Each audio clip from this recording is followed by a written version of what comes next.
tonight. I'm going to go ahead and jump into my list real quick so that we just kind of get ahead of that and have it in our mind before we launch in and push play. There is quite a bit to cover in relation to what I had asked about in the last stream. Okay, guys? The pinned comment that I posted to the VOD after I had a chance to kind of ruminate on that stream a bit and kind of where we arrived at. I think this, we could kind of sum it up in how are we going to use our industry subsidies? How might we be able to squeeze just a little bit more strength out of our agricultural economy? There was a really interesting idea tossed in the comments there on that. Also, where along or across the map in the South might we have opportunities to just upgrade here and then upgrade that and then this? What is the most important part of the supply chain right now? I want to talk about all of those things, guys. We have campaign planning to do in the West, kind of around Tennessee and Kentucky. There's an interesting possibility there that I would really like to get your guys' input on. I want to go back and do another review of projects. I want to do another review of policy and kind of give you an idea about what steps that I plan on taking as we kind of get into fall and winter. I don't think that we're going to have to divert from those plans because I don't think circumstances are going to change too awful much, but we'll go ahead, get cigar down, and we'll get into it. Let's jump into the chat. We've got a lot of the members who've already come in. Grognards and Groggy Nuts alike, thank you guys for chiming in tonight in the chat. Everybody is keeping it lively. Helica Fornicator, Wilson Raiders is in tonight. Some of our regulars here in the streams as we've been going on, especially with this CSA campaign playthrough. We keep adding new members every week. So again, check that out if you would. And so the very first discussion is about, again, industry subsidies. So I think I give credit, and he'll probably catch the VOD. Philip Hughes is not often able to catch us live. He mentioned something that I figured would probably come up, and it was about when and or if, what do we do, how soon should we start looking at upgrades for the ironworks and the Richmond Armory down here. Now, you can see how close we are with subsidy funding, and we are not close at all. We'll need $13 million to try and actually upgrade cheaply. Excuse me, if we upgrade right now, it will be way more expensive than that. It will cost us government money instead of subsidies that we've saved up. The other thing that was mentioned to me, of course, this was kind of earlier in the campaign, but the importance of the iron mine right here, okay, this is something I'm seriously looking at waiting to push the upgrade button on. We only need 4.3 million industry for that. We upgrade that to level 2, my friends, and we could be looking at an interesting little boost in iron and steel production, okay? The one thing that we are missing across most of the economy, and I'm glad that we kind of are getting to talking about this, is really it's iron. That's why I say there is, I think, merit to the idea of plunking a Confederate force back up near Winchester and here so that we could collect from these iron mines in southern Maryland right there. We're going to have to talk a little bit more about that for sure. I wanted to just give you a plain look at what I'm talking about. One of the things that's really interesting with this is how much iron we are cranking out. We are producing 106,000 units of iron already. That's not enough to meet demand, but for us, it's pretty darn good. What we need it for the most really is locomotives, I would say. And we don't have barely any production of locomotives anywhere. And that is something that we probably should work on And that will bring me back to a conversation about what we might want to do with our projects. And that's kind of looking a little bit further out ahead, right? You're talking about infrastructure reform, and then in particular, you're also discussing, is it over here? It's the railroad, military railroad, I think is one of them. Where is it? Where is the... Where are you? Where are you? There is a railroad construction. There it is. So this will require political money to do. Okay, this helps us build railroads faster.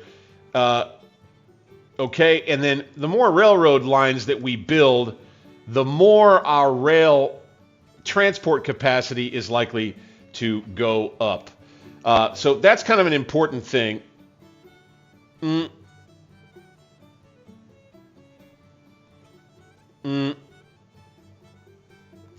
Correct. Yeah, and it's you. Helica is pointing out an important point. Thus far through the campaign, so we're triple B negative, which actually is not as bad as you might think.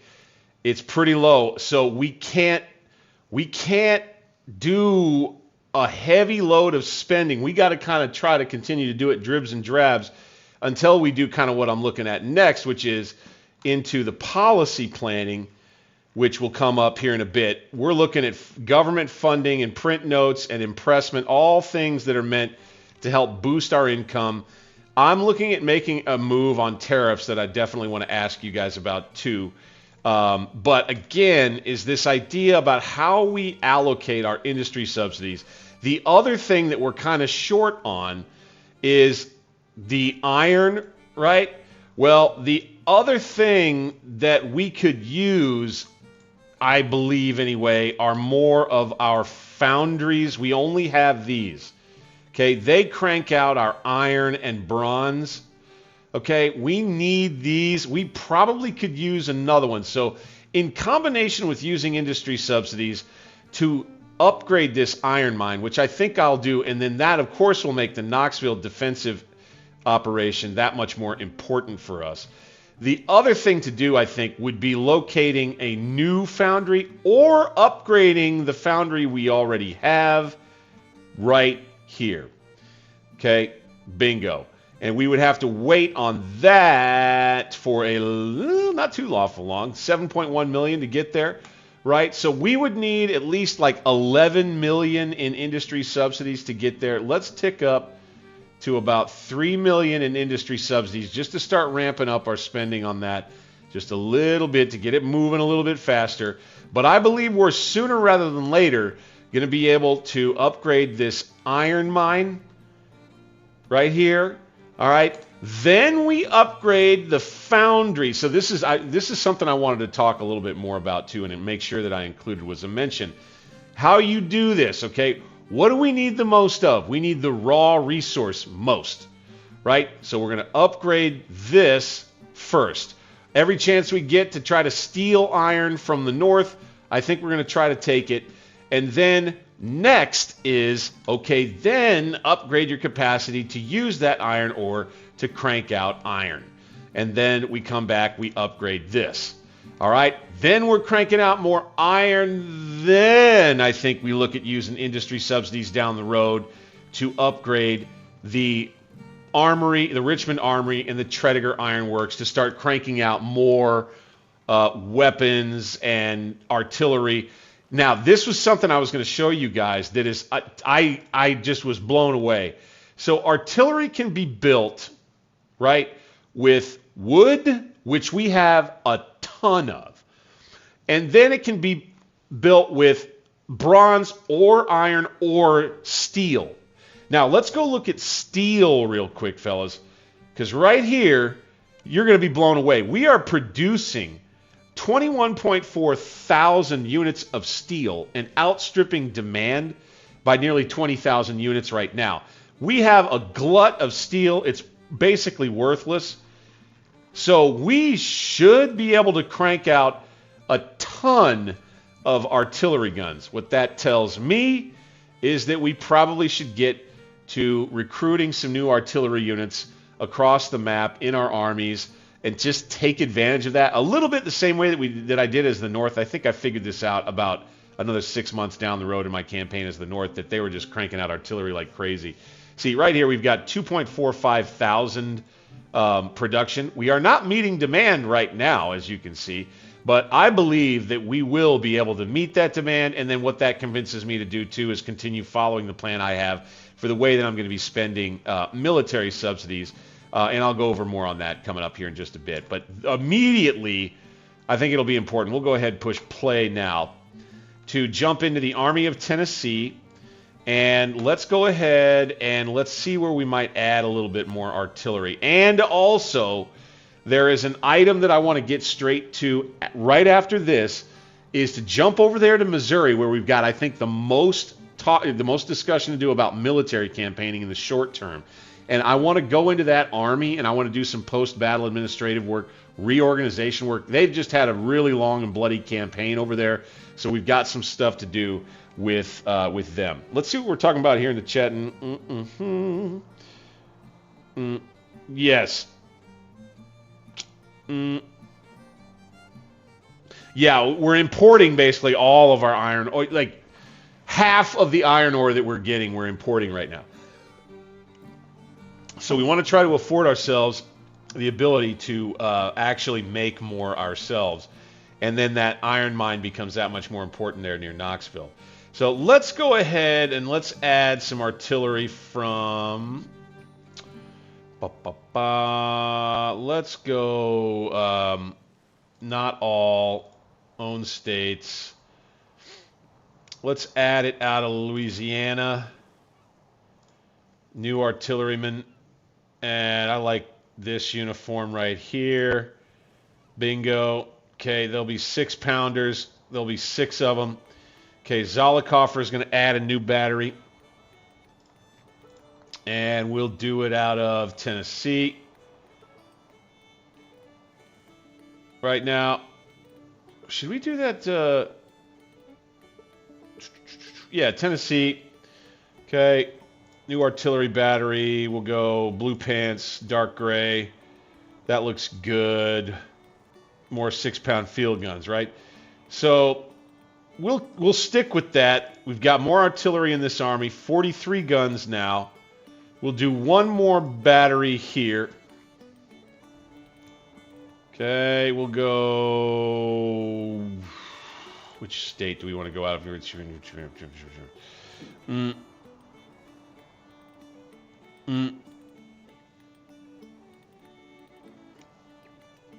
You know what? Let's look at that. Steel in artilleries and cast artillery. Let's check this out. Finance the weapon industry to mass-produce simple cast artillery weapons that do not require sophisticated metallurgy and machinery. Cast bronze weapons that can be produced are the 12-pounder Napoleon, based on French model, and James rifle, which could also be produced by adding rifling to old M1841 6-pound brass guns.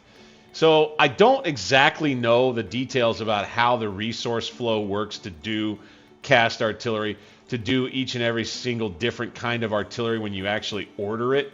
I don't know how that works exactly. Hit me up in the chat if you do. I've played 600 plus hours of the game. That's one thing I don't know in terms of detail.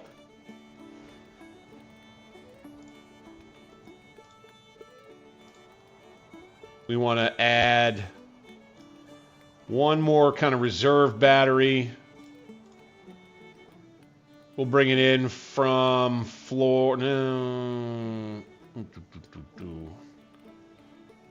Tennessee. Bingo. And it'll be the same. More 6-pounders. Okay, 6-pounders for now. I like having close to 50 guns.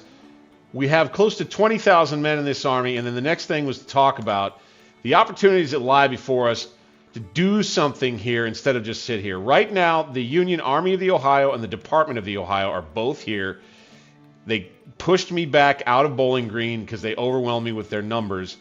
And I was able to march out of there, ride the rails out, then march south back to Nashville to here, where I'm safe and now back in the yellow, but only just. And having added those batteries now actually reduces their readiness just a tad. So what I was thinking was, if they don't come for me first and I get kind of like up toward Green, I think I might want to make a run this way and around up across this ford and then up to here to keep them in Kentucky and maybe have a battle up here. And then from there, maybe we can end up going for Louisville, although it seems like, or here, that may be a dubious proposal with winter coming on. But what I'm talking about with here is maybe like a mid to late October or November campaign that goes north to up this way. And that being kind of the thrust that we have left to take to try and keep the fight in Kentucky instead of us being pushed up against the wall down here in Tennessee. So let's go over here and look at the Army of Arkansas, which has been very successful under Benjamin McCulloch. We do need to sit tight for a bit. We're in an enemy state in the orange readiness, and so we've got to just chill. But the opportunities that lay before us include really just to continue following their Army of Arkansas up to Rolla, I think that is, and then knock them out of there, take that depot, and march straight on St. Louis, man. I mean, you know, try to get there before winter. I think that's the long and short of that. See if we can take it. Now, what that's going to do, you better believe, is it's going to draw their Department of the West straight back east through Jeff City, and they're going to ride a train from here, all the way, right? So we just got to be mindful of that. They'll be able to react very quickly once they're able to march back to this railhead. Depending on where we are, we're just going to have to know that in the back of our mind. So here we go. Let's jump into this army. Couple of things, guys. Really, really happy with the way that the Missouri State Guard has performed. And what I want to do, Clark, Uji has not been so great here. We're going to have McBride and Clark now comprise the Missouri State Guard Corps, Missouri State Guard Division. But what I'm going to do is I'm going to give them a new brigade under Kemper. So Price will have that. Right? I would say the rest of the army probably remains the same. Let's just do this real quick. Let's just make sure we got this all sorted right. This doesn't look right, so we'll do that, and that, and then that, and then that, and then we're going to go with that right there like that. Okay, and then the last thing, too, was to come back, shoot to Tennessee. Let's make sure. All right, we got to make sure that these guys have the right kind of leader. Okay, political, can't do anything. Political, can't do anything. He's an infantry commander. Captain Carter Stevenson. Let's replace him with a pro-artillery commander who, Pender, interesting. Ramseur, let's do it. Ramseur is an artillery commander. He ended up with infantry later on, but for now he'll be in charge of some guns. So it will be, I think, a little bit inactive in terms of the military front. The other thing was we're building a depot here now, right? We're parking the Army of Virginia with nearly 60,000 men now.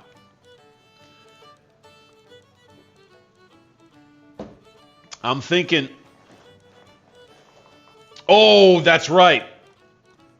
Oh, my God. I just saw that.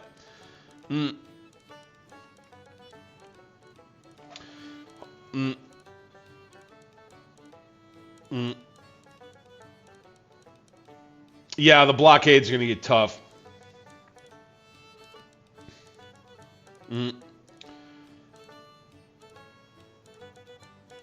Yeah, so the Army of Arkansas needs cavalry, 100%. So here's the deal with that. I think what I'm going to do, I think I'm just going to take R.H. Anderson's Army of the West,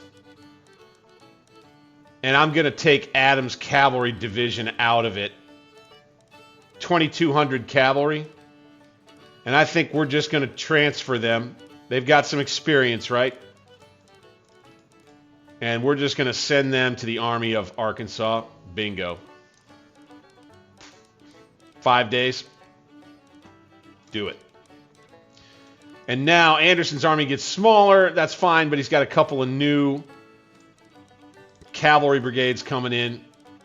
Here we go. Joseph Kershaw is going to end up with some cavalry in the West. Fantastic.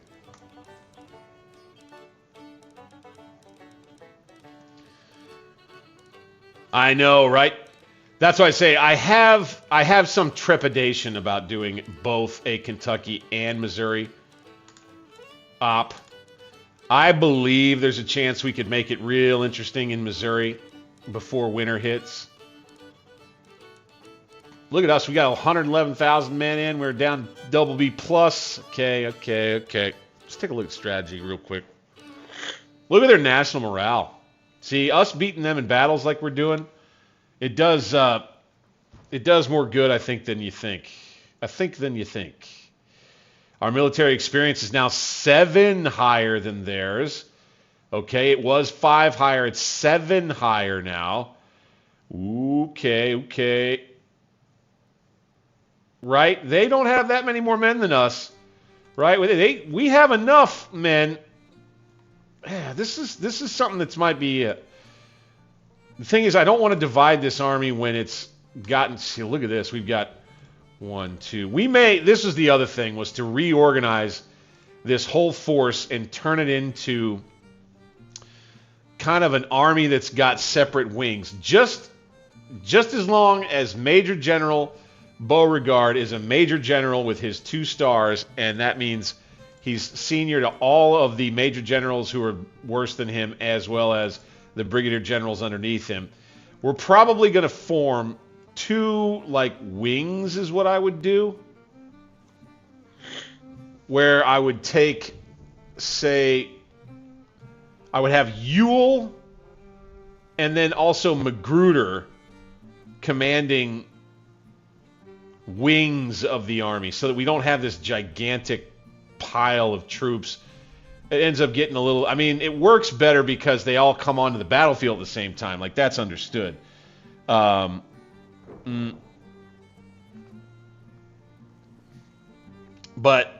I do think we replace Ewell. Magruder's already been ousted. He's been set up to do what I'm trying to do here. So let's just try this. Let's see how this goes. If this hurts us, I sure hope it doesn't. But let's replace Ewell real quick with... Oh, actually, okay. Let's cancel that. And we need to actually first replace him with... Or replace him... one of his brigade commanders. So Colonel Wade Hampton, no, we need a Brigadier General. D.R. Jones, he's been reliable. So let's do him. He's pretty famous. Wilcox is kind of the same. Wilcox would be jealous and pissed, but D.R. Jones will get the move here. So let's do him replaced by some colonel named Uji. Get it? All right, so... Uji will be an artillery commander in charge of infantry, which is not great, but we'll just have to live with it. Now, Ewell gets replaced by... shoot, okay. Here we go. D.R. Jones. Boom. All right, so now D.R. Jones is in command of a division. Now, here's what we're going to do. We're going to detach to an independent unit. Yep. All right. And it'll be under Ewell. That's perfect. Perfect. This will be Ewell's wing. Boom. All right. He is famous, but he's not as famous as Beauregard.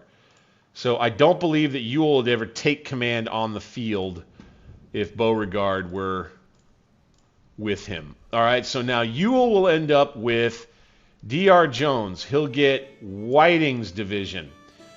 He'll get Walton's division.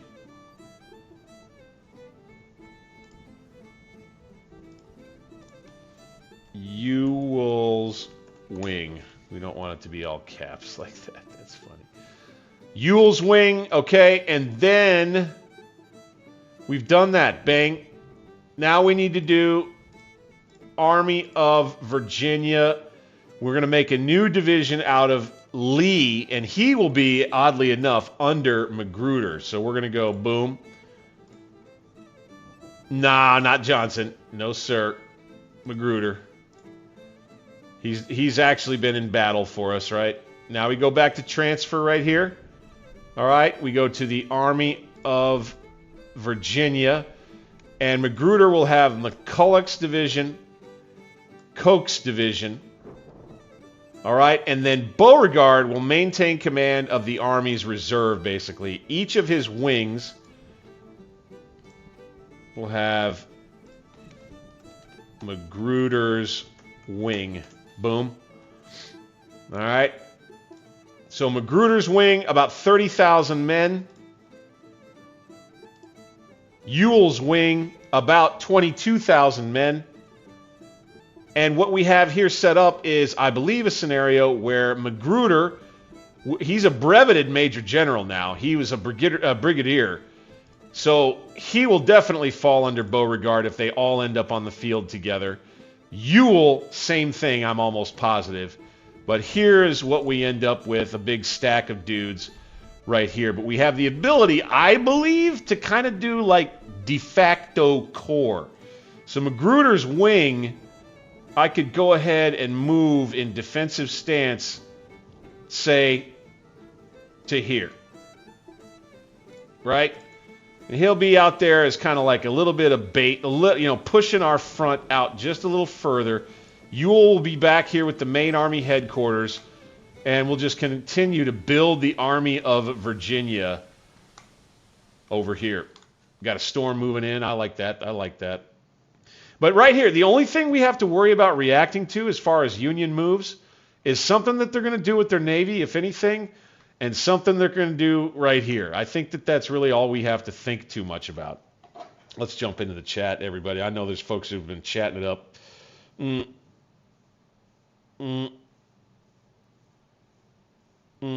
I don't know if the raiding forces, the Native Americans, will be back in as coordinated a way as we might like out there in the far west. That'll be interesting to see.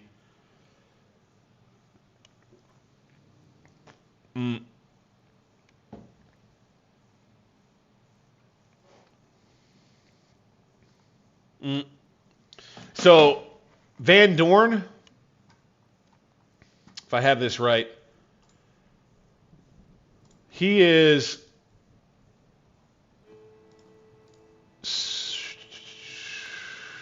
okay. Van Dorn, I think, is now with the Army of Arkansas. No? Where is Van Dorn? Van Dorn. No. We don't want, we want leaders, officers. So we want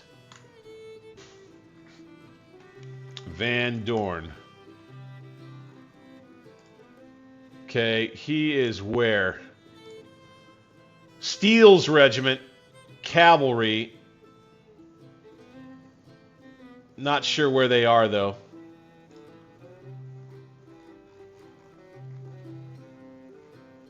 The Battle of Fredericksburg. Okay, so he's with our army in the east. Interesting. So Van Dorn's with our army in the east. Go figure. All right, so you got Magruder's wing that's going to move to his position here. And he will be in situ. We'll go ahead and take Ewell's wing, and we're just going to move it up to this crossroad right here. Go ahead, boys. We're building this depot right here. That's going to be big for us. Do have to worry a little bit about the Army of Pennsylvania, too, I think. That's the other one.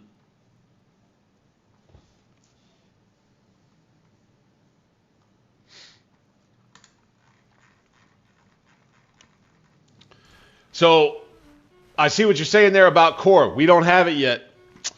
We don't have it yet. Military organization is going to be coming, but I've got a plan for using military subsidies elsewise for now. Artillery reform is something we could do sooner rather than later. I want to get to that one too. But we've got a lot of military subsidy spending that we've got lined up. Okay, and then organizational reform is going to be coming, I think it's like 4 down the line, I'm pretty sure, maybe 5, but it's coming. It's coming. And so for now, I'm basically creating de facto core. What will happen is if we get into a battle, the orders will be sent by Magruder to each member of his wing, and then I don't believe we'll have to wait for orders to come from Beauregard to move Magruder's wing all by itself. There may be a chance that we get a kind of a de facto core system working here that actually works for us in battles, because if the forces are spread out, whether they're actually core under the same army or not, at least for now anyway, I'm not sure that it matters that much. I mean, we'll see. We'll see. We'll see. But what they may be tempted to do, and then here's the beauty of it, is what we'll have is 2 formations here that can form core. So you've got, or that can get perks is what I mean to say. So there's that too. So we got a nice little position right there. There's the chance we might take part of the army.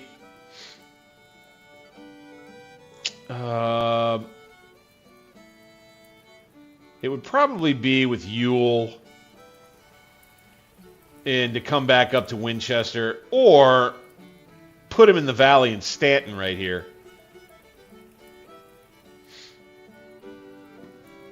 But I do like having this big stack that is essentially just holding sway. So look, I think the front lines will show it. See, we're able to continue holding sway over all of these railroads right here.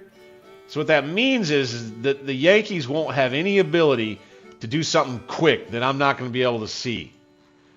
They'll have to march, march, march, and then if winter comes along and winter weather with it, then they'll have to march through winter and winter weather, and they'll have trouble with that.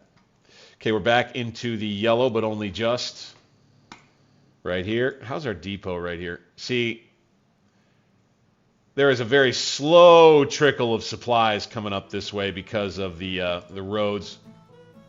I think if all we have to work with is roads, I do think that having a chain of depots helps. Let's go ahead and no, we'll keep that one empty for now. I will say that just marching to this depot could be smart. We'll wait just a little bit longer, give it another day or two. And then the other thing I would say is this Cav under Ledbetter, who now actually, okay, here we go. Gavel goes down, Ledbetter. So, right, he ended up losing his entire command. We probably should replace him.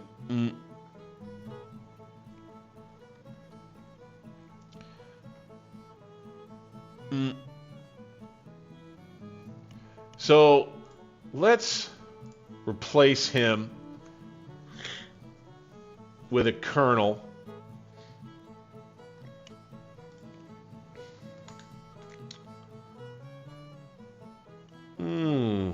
Wow, we got a major general named Robert Ransom Jr. available. Let's put him in command out here. Let's do it. All right. So he's now in charge of 1st Indian Cav. Okay, it's an army. Okay, we will, with it, return over here to this kind of this Fort Gibson area. Right, so we'll have to go this way and around, right? So they're kind of there.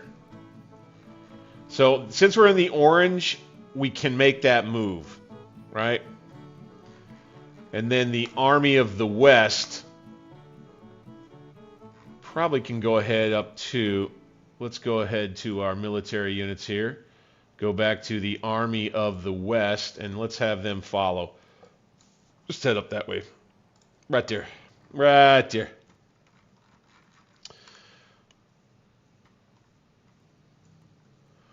Now, I will let you guys in on a little something that I think I'm doing.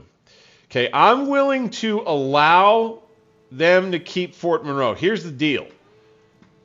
If they come down this road at Richmond at any point,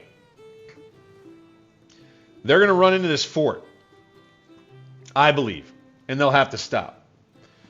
So they won't just be able to land an army at Fortress Monroe and run up the peninsula and take Richmond without me knowing about it, right? Besides, I'll probably see them steaming down the Chesapeake. At least I believe so. We have a railroad connection to bring armies back in an emergency. And I do believe, like I said, that they'll have to stop.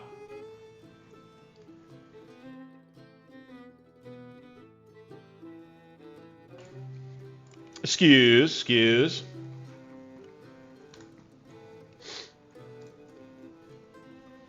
But here's the other one. Let's start looking at weapons upgrades. Okay, Uji. We've got now 4.8 thousand Lorenz rifles. Let's go. Van Dorn in charge of an infantry brigade. There we go. Yeah. Right? I mean, I guess we're going to go with it. He's a cavalry commander, though. You know? It happened in the real thing. Guys who were trained as cavalrymen ended up in charge of infantry brigades. I guess we got to go with it. So we'll have the mixed, and then we'll do Augustin rifled muskets for them.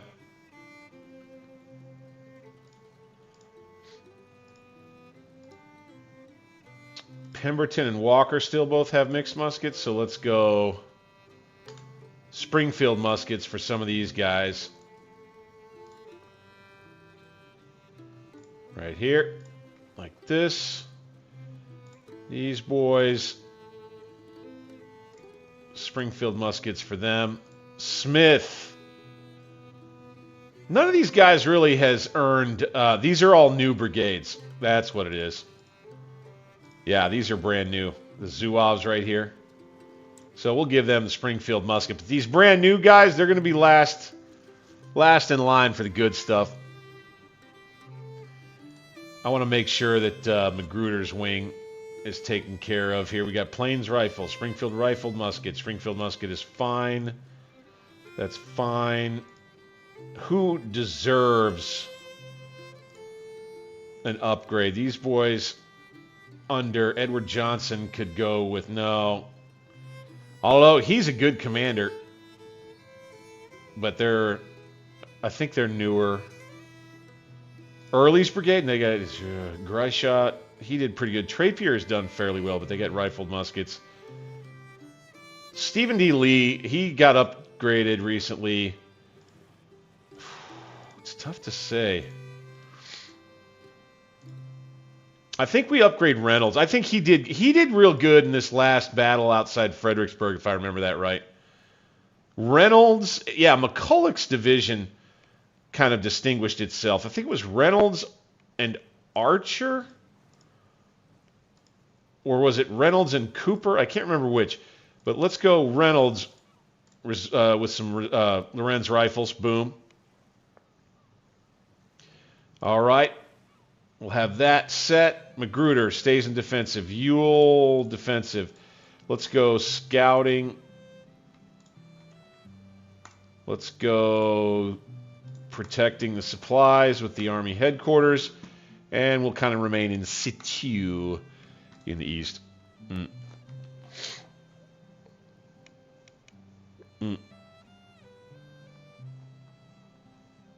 Yeah, I know.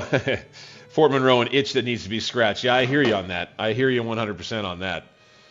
How are we looking right here? Cast artillery. So that's one we could do now. Reboard muskets. Yeah, nope. See, I'm going to do rebuilt ironclads. So yeah, somebody said it in the chat just a minute ago. Rebuilt ironclads is going to be huge for us because once we get that, then we'll be able to build one or two of those casemate ironclad rams. That'll hit our credit rating again. And we may be in a little bit of trouble there. We'll see. By the way, where are we here? 9 days left for Militia Act 3, and then we're straight over to print notes. We need the money, baby. We need the monies. We need them bad.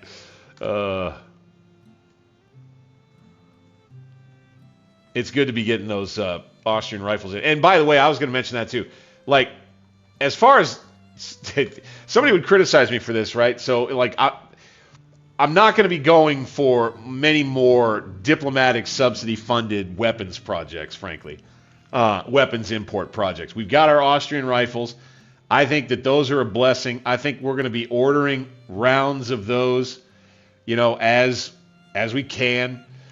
I want to be able to get something cool toward the end of the war, maybe like Prussian weapons. Maybe we can beef our diplomatic spending maybe in 1864 or something, if it goes that long, and get ourselves some Prussian weapons. Or, maybe we get some Gloire-class French ironclads, right?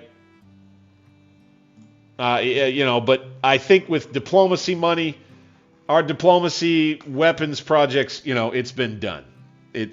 Austrian rifles, that's going to be what we go with. They shoot out to 400 yards, which basically beats your average Springfield rifled musket.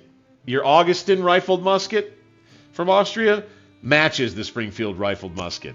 So as long as we can keep these coming, I would say what that may actually help us do, kind of looking broader scope and longer term, is it may end up helping get the AI to spend more on its blockade.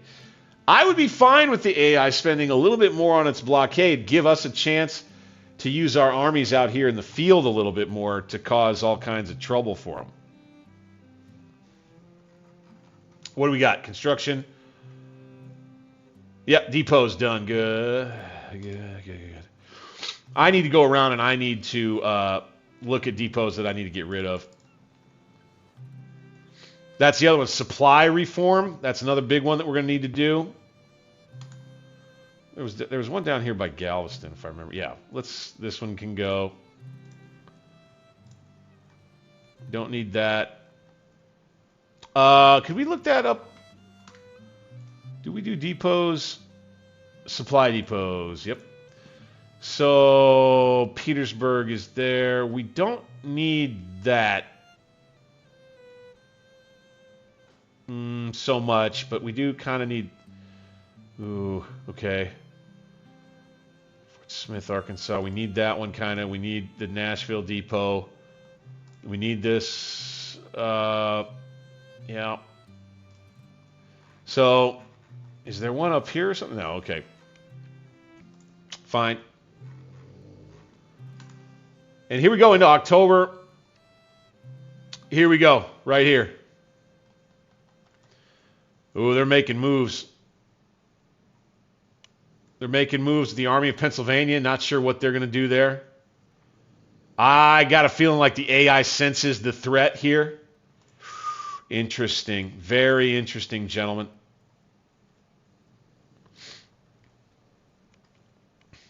I would love to just get on the move right now and force march this, but we're too far down in the yellow near orange. All we're going to do is we're going to march ourselves into the orange and have to stop. That's all that's going to happen there. And by the way, that reinforcement of cavalry for the Army of Arkansas, let's check that. Yeah, so we end up now with close to 14,000 troops. Oh, do we have another perk? No, okay.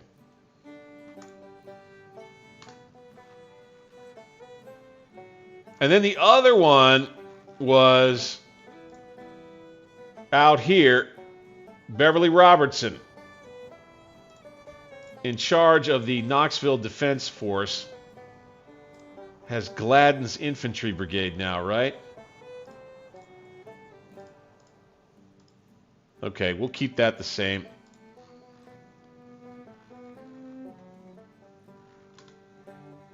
All right, let's take a look at my list in detail. Oh, that's right. Another project that was recommended to me that I think will be important for us to just look at here. Okay, this I think, so we have market reform that's going to come available for us soon. We're going to do that. All right. Farm mechanization. Plantation mechanization. Okay? Boom. I think we should do this. Each level of this project further increases cotton production. Interesting, okay. Oh, wow. Farm mechanization, we got to do it. Yeah, it helps us in two ways. Increases farm output, which we're going to need more of than anything else in terms of making food, I think, for provisions and things. And then it increases available volunteers, too. Frees up workers from the farm to be able to go and serve in the military. Wow. I don't know. We may have to fast-track that idea. Ooh. Agriculture subsidies, bring those up to $2 million for me.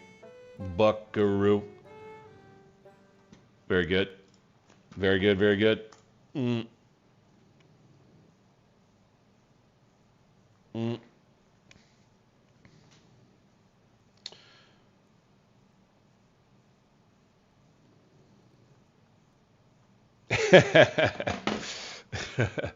Yeah.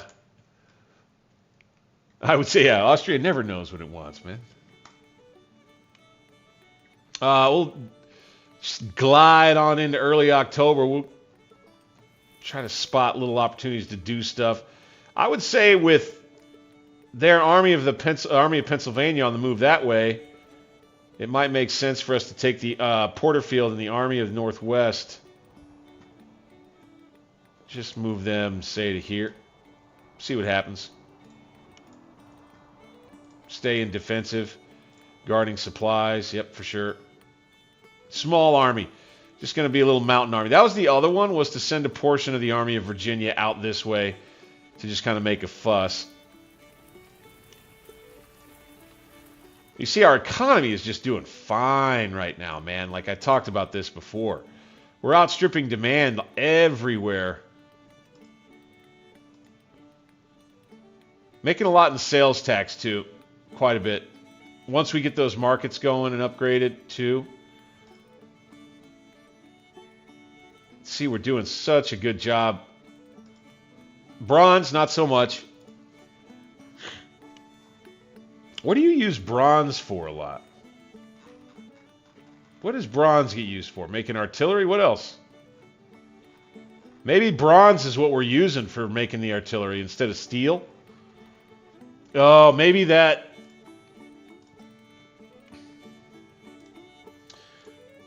Would that matter? Whoa, interesting. I wonder if you end up making like the more advanced types of rifled artillery with steel or something. I don't know. So let's look at the Army of Arkansas and see what weapons we can upgrade.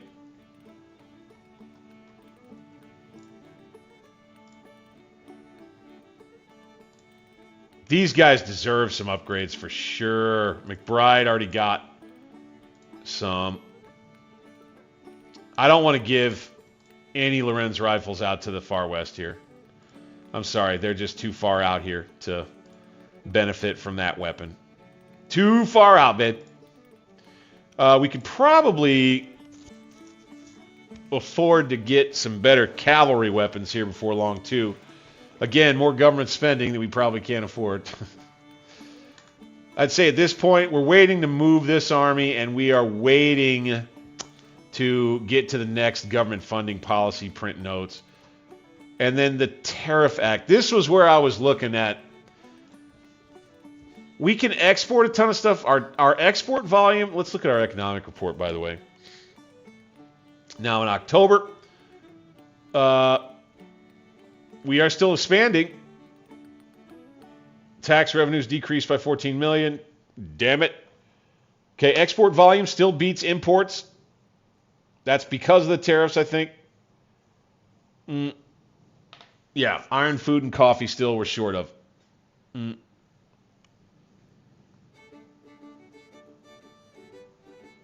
So, I mean, everything pretty much remains the same, I would say, kind of across the board here.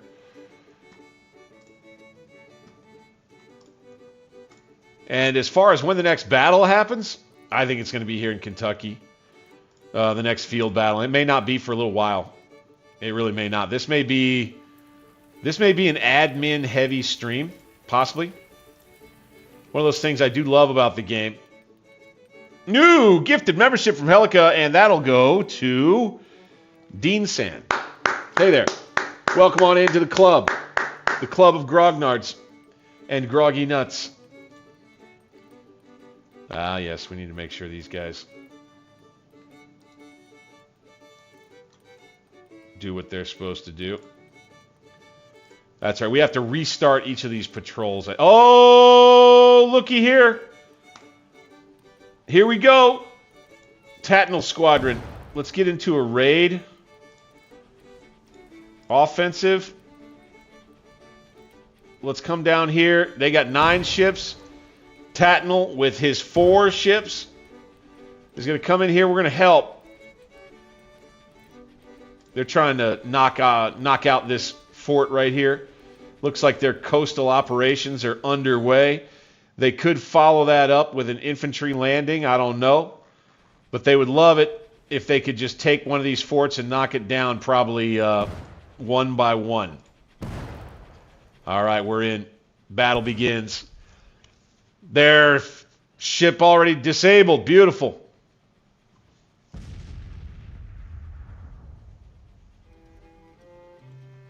Ooh, they're trying to come up against the fort and my fleet. I don't think this is looking good for them. The Battle of Charleston underway out here along the coast. Flag Officer Josiah Tattnall and his ships. 13 guns against 124. It's good that he's on a raid because then he gets to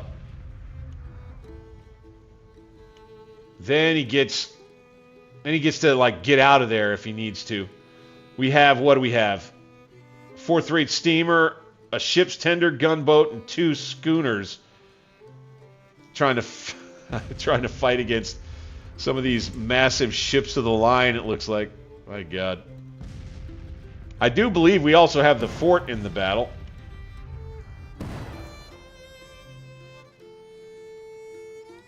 It says that we have a good chance to win it.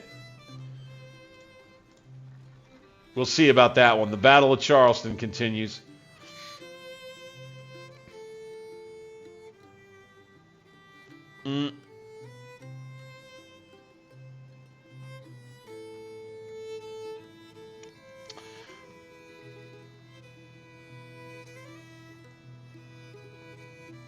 Tortuga? Really? Nah. Somebody, who is actually importing? Where are we buying the most coffee? That coffee is... There's a chance that we're really going to have a hard time there. It's not here. We'd have to look at every damn port. No, it's not there. It's not there.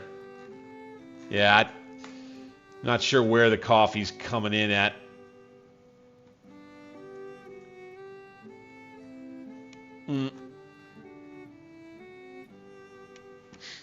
Wilson! Wilson! Welcome.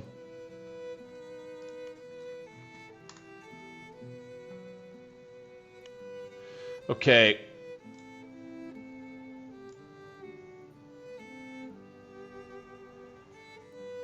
I would say... no, I gotta wait just a little longer. I want him to be just a little further into yellow. I hate to take the time, I really do. But we're gonna do it. Wilson, welcome into the saloon, my friend. The Grognard Saloon here at Alternate History Gaming. By the way, guys, if you like this stuff, go ahead, click that thumbs up button for me. If you're new, subscribe to the channel. It's Alternate History Gaming with me, Bank60s, your humble and gracious player host. Fighting the Civil War, Civil War fighting. That's what we do. That's what we do a lot of. Oh, and by the way, you better believe that I did notice some of the new content out on the Grand Tactician page about the new game. I want to go less with like a reaction style because it's like that's quick and easy, right? That's pretty much why I was able to throw it together. I want to try to do it something that's kind of a little bit more considered. you know, a little bit of a broader look, a little bit more of a detailed look, a little bit more of a, I think, retro or a reflective look at what they've got. Some of my insights I want to give on the dev blogs that they've updated, as well as the videos that have been released.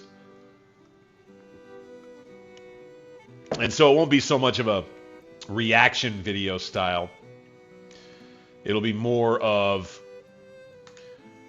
kind of a summation, maybe a little more sophisticated in terms of production value, etc., etc.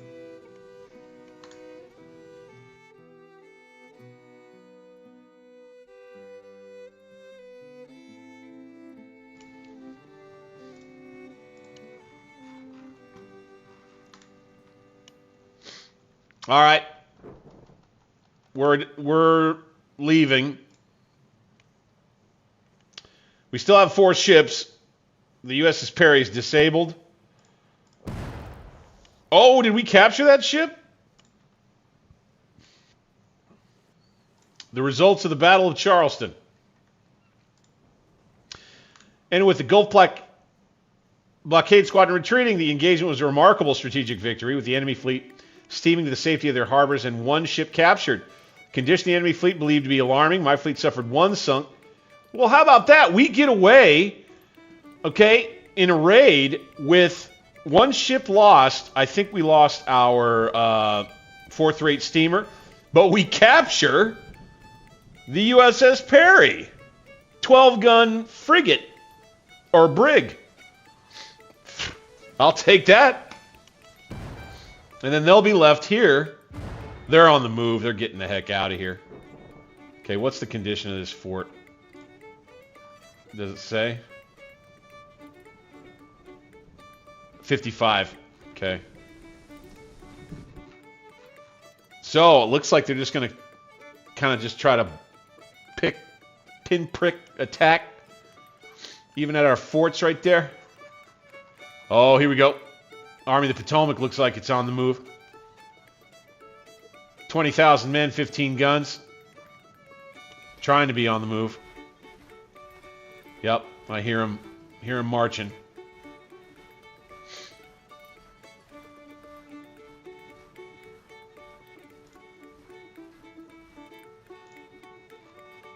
I wonder if they folded some troops into that command. Maybe we'll have a battle in the east. I doubt it. I just don't think they're going to come at me right there. I just don't think they'll do it. I believe they'd do it here. See, the other thing I know about the armies that they had here is that they were both either in the orange or in the red, and that's why they haven't come into Tennessee yet.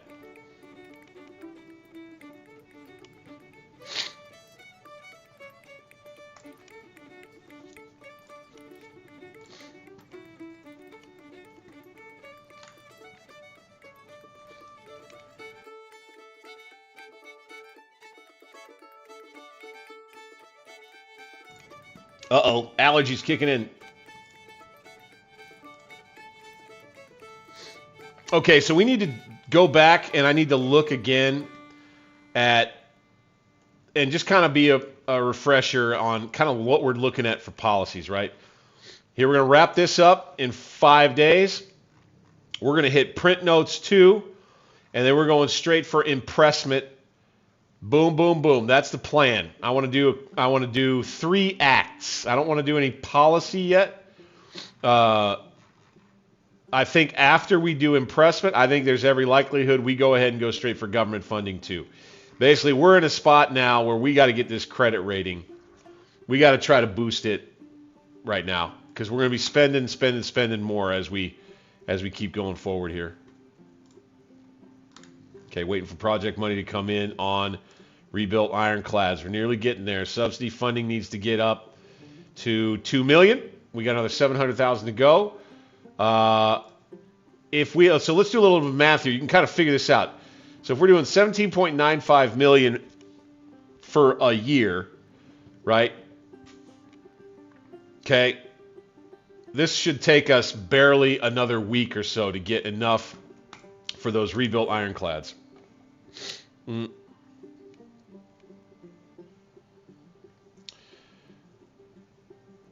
So once we get,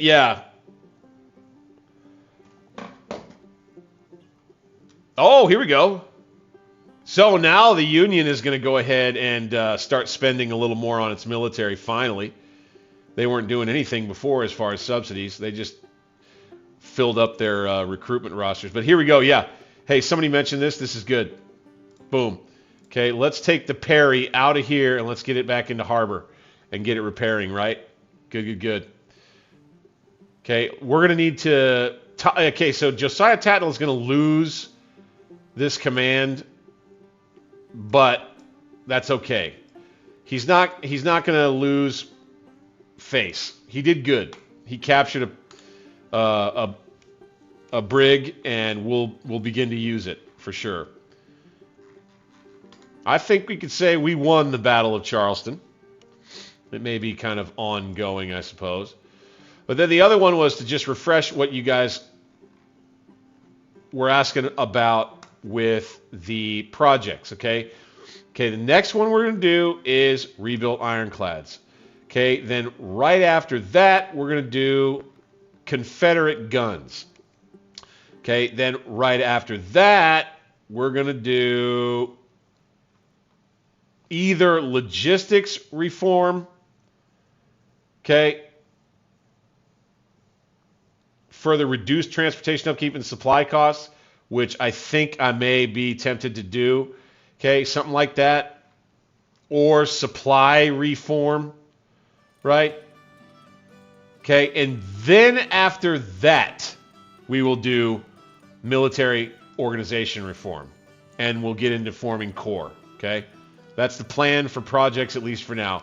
You know, changing circumstances may change that. We'll see.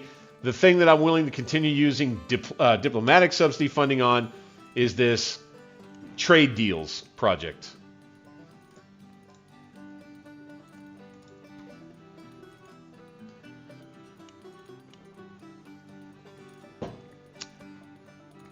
All right, who got to their spot? Anderson?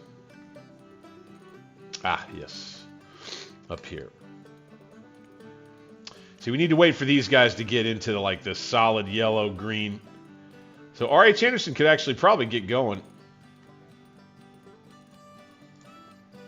Let's go offensive. And let's move to... Let's go ahead and let's move to the crossroad here.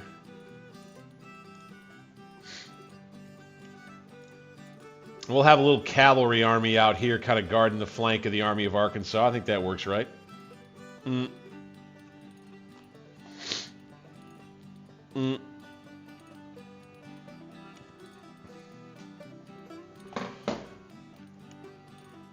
Yeah, see, I'm not convinced.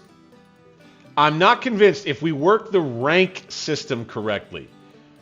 I am not convinced that these wings being the way they are, armies, see, if we end up on the same field at the same time as Beauregard, if Ewell, Magruder, and Beauregard all end up in a field battle together, Beauregard will be the overall commander and his stats will apply to everybody. Right? Or do I have that wrong? Okay. The wing for Ewell won't have to take orders from the Army. He won't have to wait for orders from the Army. He can just move all by himself, which streamlines things, I think. And then Magruder, same thing. So I'm testing here an idea about how we might be able to let the core system situation go. And it looks like I'm wrong about the Yankees being able to use the rails here. All right, so what are they doing? You got the Army of the Potomac that's on the move south-southwest with 20,000 men. I wonder if they're baiting us. Let's have Ewell's wing react to here. Take the rails. Go.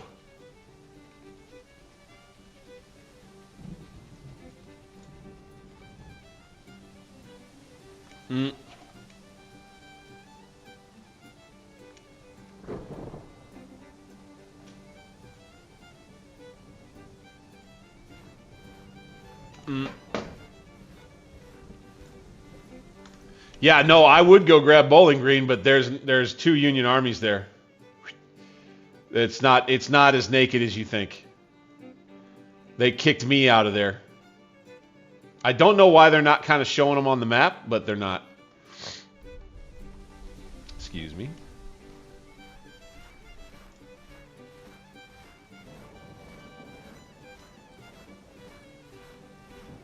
So this plan isn't working like I thought it might. We're not dissuading them from taking the railroad like I thought that we would be. That's a little bit frustrating, I won't lie. But one thing that we are doing is preventing them doing a little quick choo-choo-choo down here like they've been doing, straight into Fredericksburg, straight down to Richmond. That we're making them take the outside track, right? Just got to protect Richmond that way. At least I believe.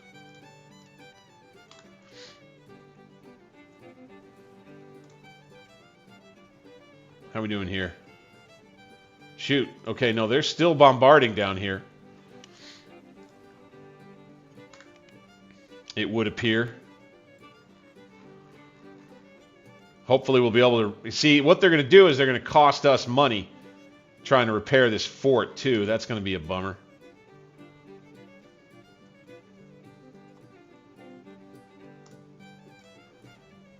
About in the green, 26,000 men are here. So the idea that I had instead of going for Bowling Green was to do this.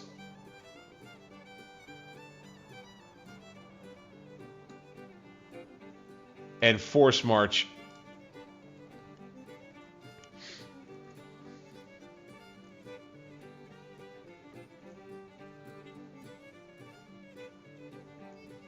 If we are able to flank them all here without them knowing what we're doing, I would love that. Could be interesting. Might have a little campaign to go here in October like we were talking about, mid to late October. 1861 Kentucky campaign, question mark. We'll see. Obviously, we're leaving Nashville wide open. They would have to see us doing this. I'm a little nervous about it, to be honest with you. I think I'm going to stop. I think this is maybe not smart. To be honest with you. I think it's maybe not smart for us to do it. We'd have to make sure that we had them stopped here. We don't want to make it so they can just march straight into Nashville. I don't think we want to do that. Okay, we will get the Army of the Arkansas. So let's do this. Get them on offensive. Get them on guard and supply. And then let's move them to this depot in a force march. Go. All right, the Army of Arkansas will position itself here near Rolla. Get on the road to St. Louis, and then maybe before wintertime, like I was talking about, we can go take it. We'll see.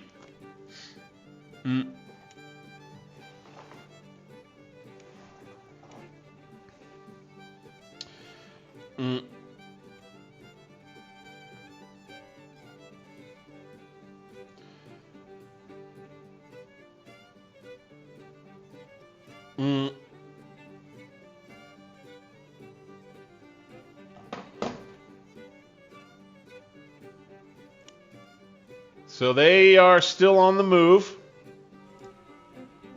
Let's have these boys come on over here. All right, Magruder, why don't you march, follow? We'll force march with him. That's fine. Army of the Potomac's going to try to come all the way around. Right? I'm kind of okay with it. We're going to try to keep the army mostly together. We're into the wilderness right here. We protect Catherine's Furnace. And it would appear now they're going to try to cross right here. All right.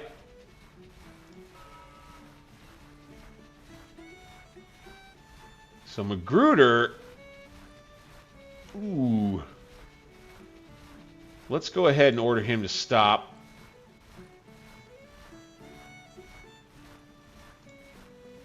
And then he'll march west.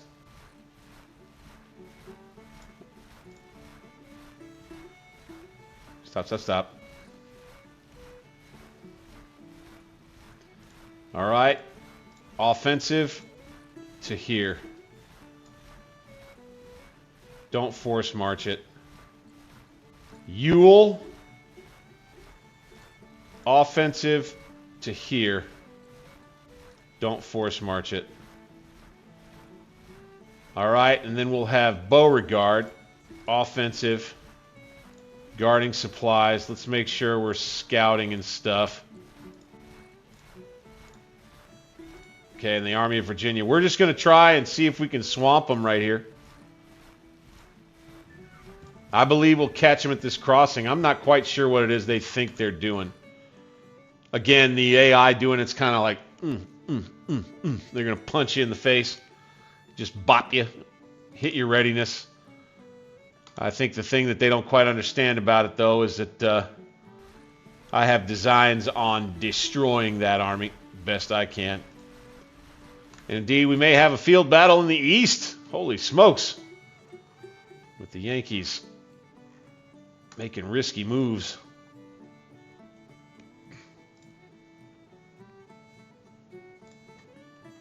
And then I'd say we go ahead and we empty that out.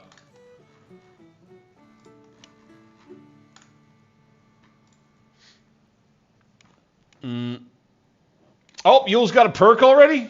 Ooh, okay. Ewell, bing, go. Let's push pause because we should do this. Let's go. I don't like doing that, but I just noticed it, so we'll go with it. Okay, let's go with ambulance corps. I like to go with that a lot of the time, first off, that or flying column. So away we go. We're going to have Ewell's wing in contact first, most likely. It'll be a pretty even fight with the Army of the Potomac. Oh, no. It'll be Magruder's wing in contact first. Okay.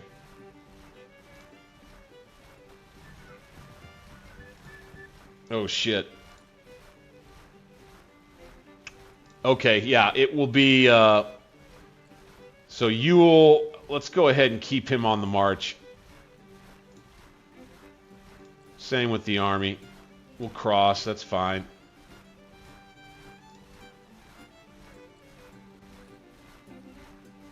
Okay. All right, boys, there we go. Now we got it. Okay, we got him.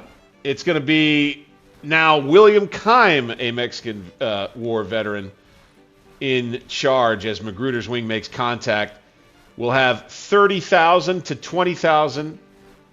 Okay, will be a lopsided right off the bat. Again, Beauregard in command of the whole field, but a new battle out east. I did not expect that we'd be fighting out here. We've got an army that we might be able to trap and destroy in this one, gentlemen.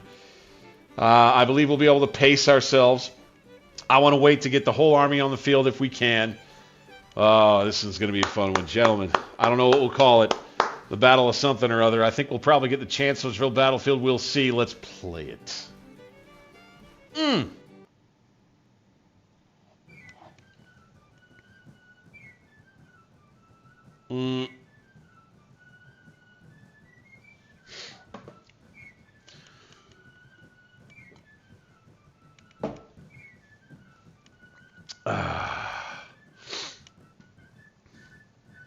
I got all these people blowing up the chat. You need this, you need that, you need this, you need that. So many things we need. So many ways you would be playing it differently, I'm sure.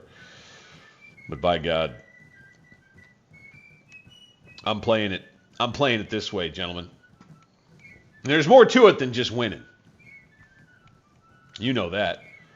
Alternate history mascot is here with us. Hey there, honey. She's not too awful happy to be joining right now. She was comfortable on her bed sleeping. This is Hazel, a little French bulldog that likes to keep me company here at the Alternate History Homestead. And I thought I would bring her up to say hello while we get our deployments going here. She always does like her tummy tickled. All right, let's bring Magruder out. I hear you guys. I think that I want to wait for a little while. I do hope that they don't just retreat, which would kind of suck. They woulda, coulda, shoulda done that, before we started all this. too. So there is that. Honey bunny. Hey there. Hey there. Hey there. She says, get my chin, will you, Dad? Get my chin. All right. You want to say hi to the good folks right here? Say hello, sweetums. Hello. In the camera? She'll look everywhere but the camera. Go figure. All right, sweetie. I know. I've made you miserable for long enough. You go ahead. Lay back down in your bed. All right.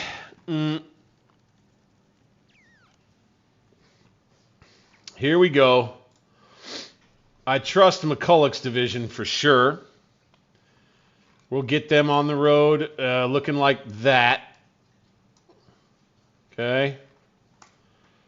Then we have Robert E. Lee's division.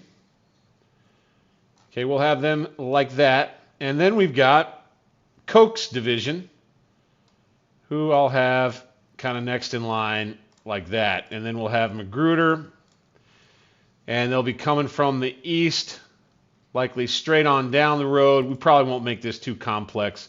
These detailed deployments don't have to be too detailed. We're on the offensive. We don't need to build any breastworks just yet. We just need to kind of sniff out where the heck they are. We have no cavalry, right now. So there is that. Probably want to wait for the Army headquarters for at least that. So on we go.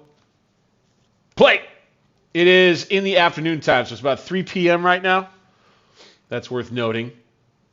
But let's go ahead and let's get McCulloch, and let's have him set himself, say, right about here for now. That order is coming from Magruder. Boom. Now Lee will get an order, and he will come forward, set his division up right here. Then Koch will get an order, or I think that might have been Cook, by the way. And he will come to near the Chancellor House and the Bullock's farm. Like, we'll go with him like right here like this. Bingo.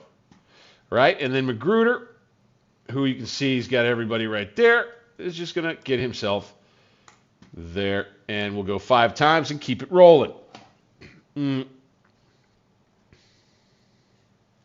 Right, I like that idea. Smash them.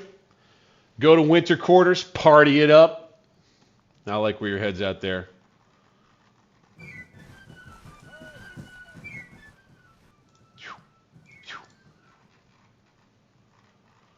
Here we go. Snaking through the woods. As this next battle will be getting underway. And this will be a nice first run with some of our units that have the Lorenz rifles, right?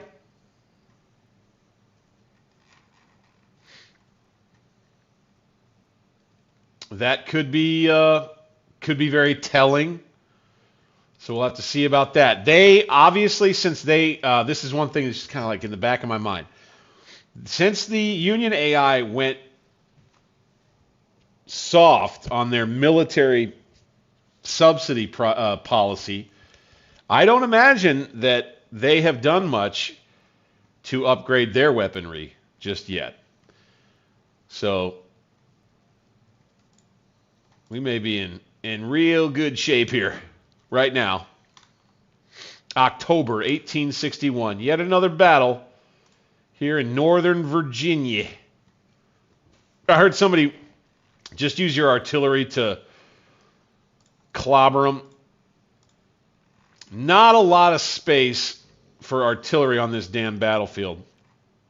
It's a tough one. See, this one's good for defenders. If I were them, I would probably, and I had so many fewer men, I would probably have a defense set up right around this crossroad. Have my artillery in the opening here. Maybe use this to anchor a flank, perhaps. Certainly this, that road, and try to have a line that kind of uses these woods is probably what I would do if I were them.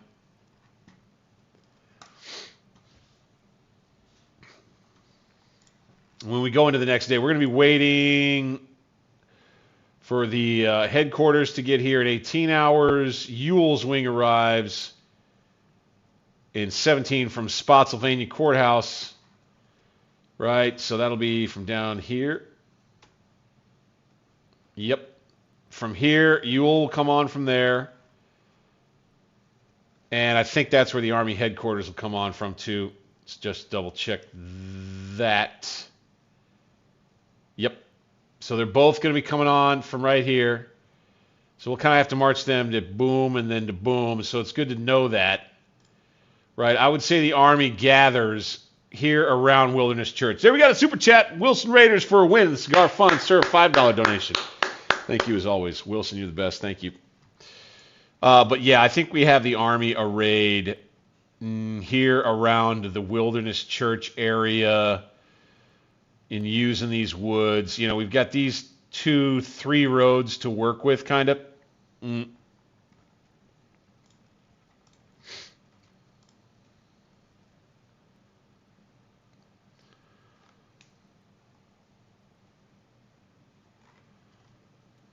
So let's see here. It's a tough battlefield because we've got this little narrow, this area of attack right here. It could be trouble. It really could be trouble.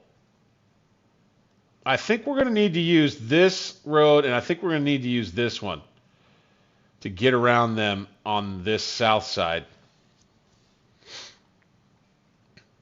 This is just a whole bunch of wilderness. I'm not too interested in trying to have troops move way out into this no man's land way the heck out here. I'm really not. We're going to be kind of stacking everybody up in here because that's where our roads are, right?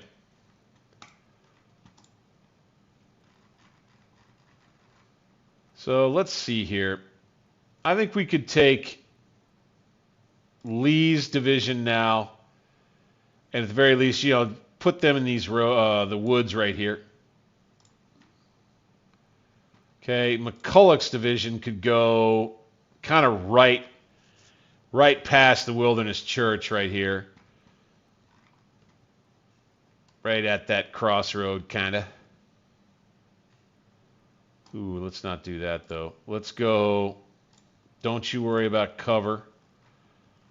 And why don't you then instead do that?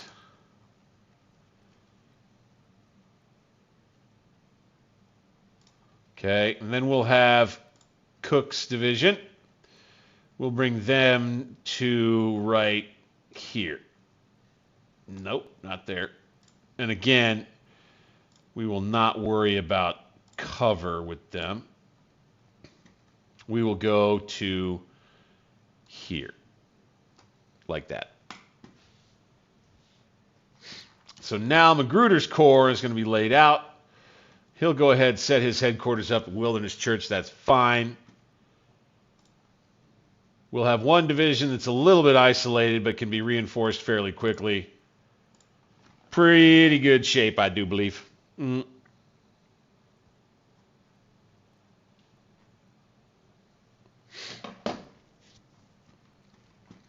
Here we go, boys. Here we go, marching into battle.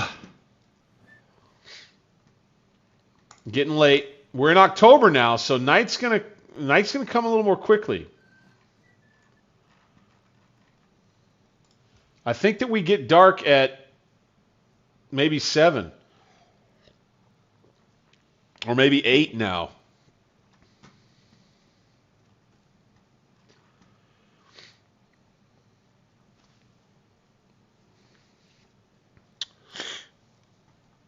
We could broaden the front a little. Take Cook's division actually and send it to here. That way we get a larger deployment area in the morning.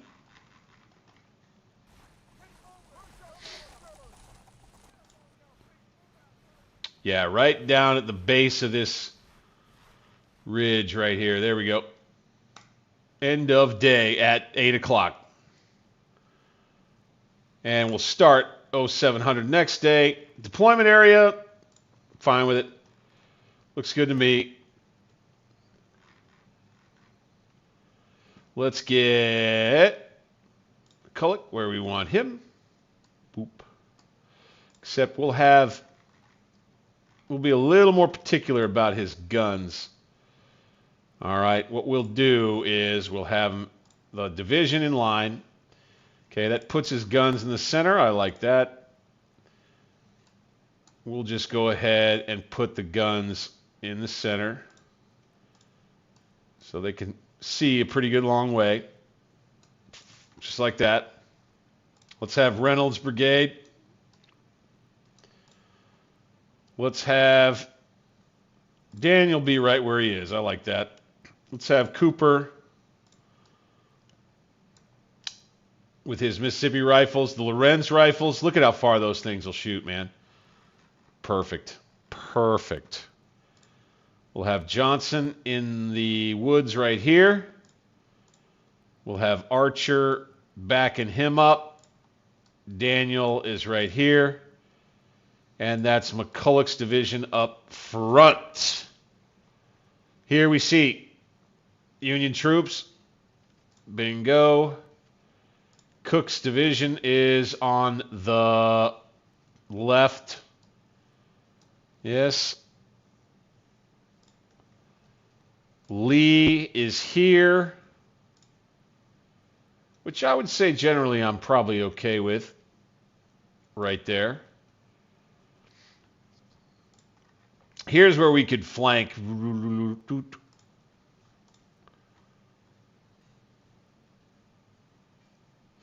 I'm thinking maybe we take Lee, stack him up back here near the crossroad like that. Magruder stays here. Cook is out this way. We've got an avenue for attack here. We've got another avenue for attack here. This is day 2. We've got to wait another, 4 hours and 2 hours, respectively, for the rest of the army to get here. Right? So I would say we'll probably order McCulloch and Cook's troops to start effing with them a little bit on this day. We'll make it look like we're pushing hard over here. You know, we'll have Cook come up, and we'll really be making a fuss up this way. We'll have some skirmishers and line troops come out from McCulloch's division here in the center. Lee probably stays here for the time being, but Magruder is gonna make a show of force out here, a demonstration, as it were. And then, as we bring these boys on, I think what we'll do is take Ewell. He'll move via this road to here, down around this way, I hope, and then get set up on our left, or on the left. And we'll take this supply point here, and we'll just try to get Ewell in a position where he can flank over this way. The Army Reserve itself, I think, will head more toward Wilderness Church, have some cavalry in position.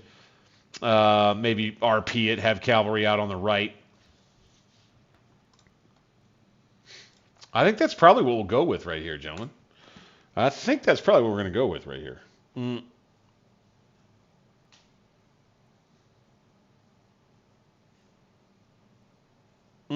Yeah.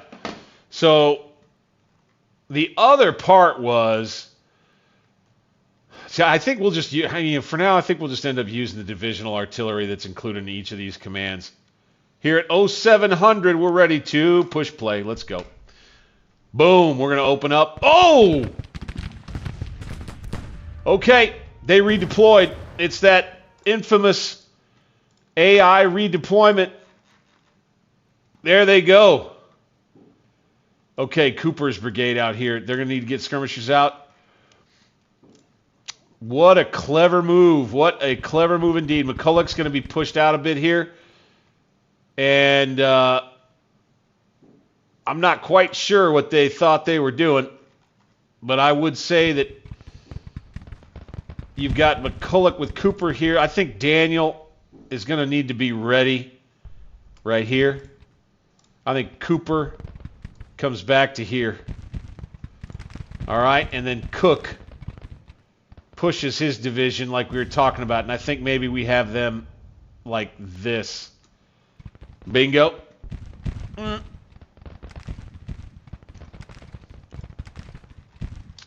All right, and the battle lines are joined. We are a little leery of this Federal cavalry right off the bat. We do need to try and make sure that we get them engaged. We have them engaged for sure, because they could just mount on up and come right after my guns right here. Wouldn't love that. Let's bring Lee's artillery forward a bit. Under Pendleton and Robertson here and here. Go, go, go. Double time, gentlemen. And we'll see how this battle goes, boys. What an interesting way for the Union to react right here. Right? Something else. Okay. Cooper, I would like for you, if you wouldn't mind, to fall back to here.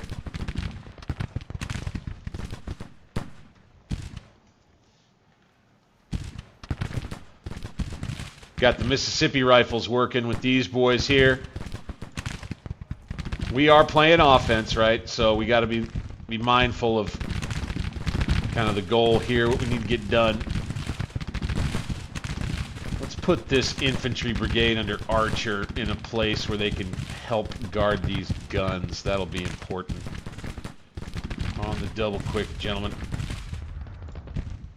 We'll send old McCulloch to rally if he wants. Here goes Cook's division. Right. So we'll have ourselves a little skirmish. Johnson and his mixed muskets. He's in the woods. I think I might bring him out and screw around with these Federals out on this side right here. Johnson's advance begins.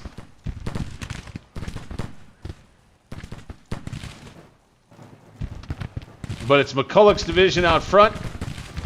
It's going to be taking the brunt of this thing.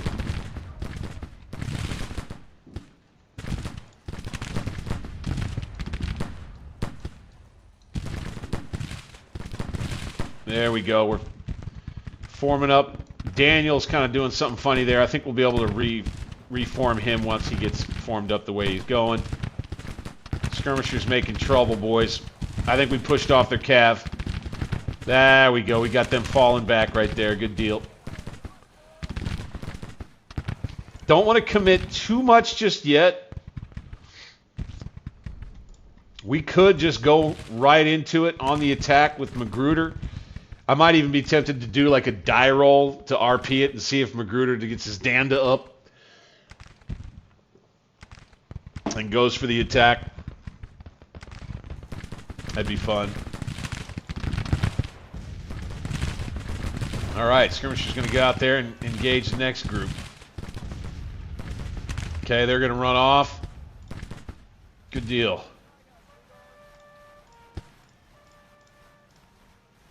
Johnson Skirmisher's going to stay on these boys. Look at that.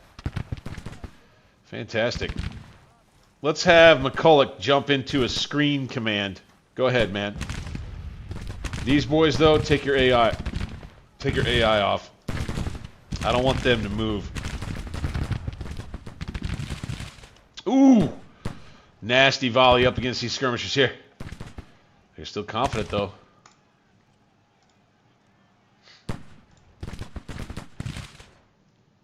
We're going to get McCulloch involved here.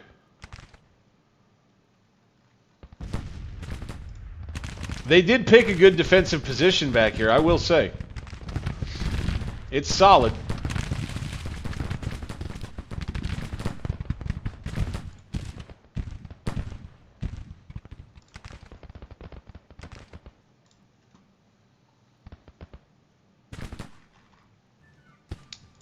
Okay.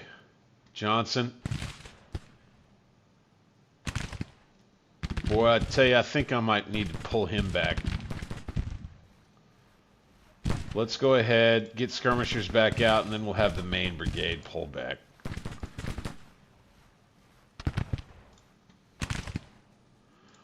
A little more skirmishing to do here to start things off for this one. We don't have enough troops up. I would, you know, or I could throw McCulloch's division pell-mell into the attack on this thing, but I just don't think that would be smart.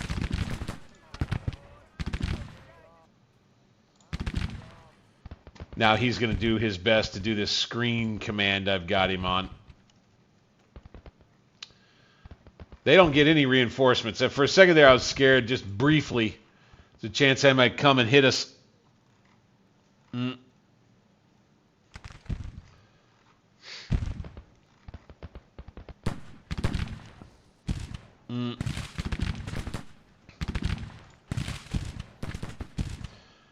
Here's our Lorenzes right here. Let's get him into range right there. Or not. Okay, nope, McCulloch's going to take over. We got these boys with theirs. Reynolds. Good. Johnson moving back into the woods. Fantastic. Okay, as soon as we have this set up, and I think as soon as we have Ewell up, I'm probably going to push the attack. McCulloch's just going to get sent in, and we're going to go. Skirmishers going out. These guys are doing pretty good up here on the fence. Goodness gracious. With their Mississippi rifles, nobody's able to fire at them. Fantastic. That is fantastic. Let's go this way. Come on. Why won't you do it? Go that way. Oh my gosh, they won't do it. Okay. Can't override the AI on this one. Damn it. Okay, Cook is here. Excellent. So I tell you what I want to do with him. Where are his artillery batteries? He's got guns somewhere. Or doesn't he? Does he not? No, he does. Okay. Right here. Bingo. These guns, I'm going to move out to right here. And this artillery, here we go. Artillery platform right here. Okay? We don't have to assault their position. You guys are right in the very beginning. We can bring all of our artillery to bear right out there. Let's have these boys laid out. Let's do the same with these boys here. Boom, boom, boom, boom, boom. Let's have these cannons move up to the front line. We'll make a nice big long gun line here. All across here. We'll have another gun line over here. And then we should be able to blast them into a situation where they've got to do something. They've got to attack me, or they've got to try to go do something about the guns, right? Attack them. I think that's probably what we're going to go with here. Hate to be lame, I guess.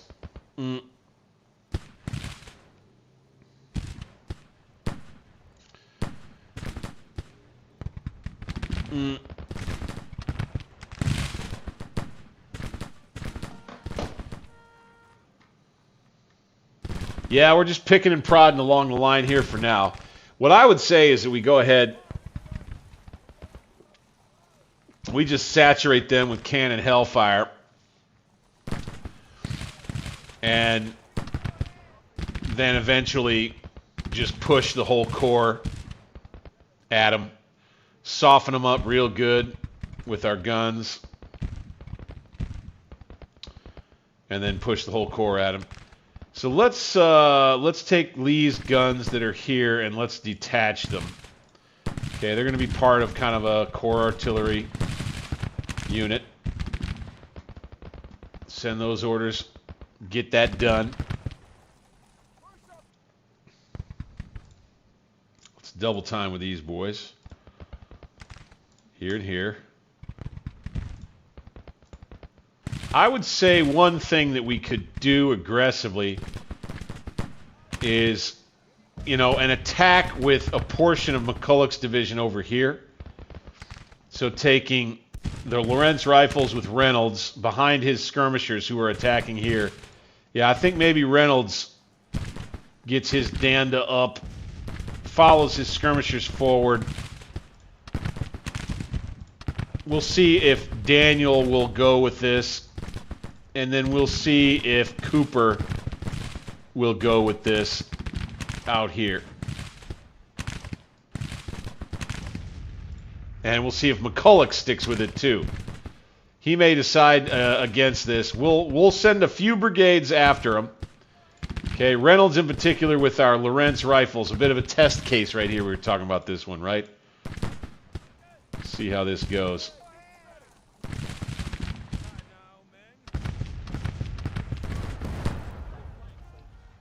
They kind of have their artillery out of position.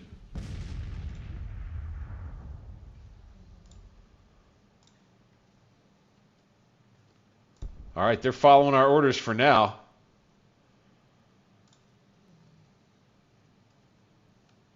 Probably going to have a nice big firefight over on this side. I would say Reynolds, I'm willing to, I think, let them go ahead and move forward without the skirmishers, even in the woods.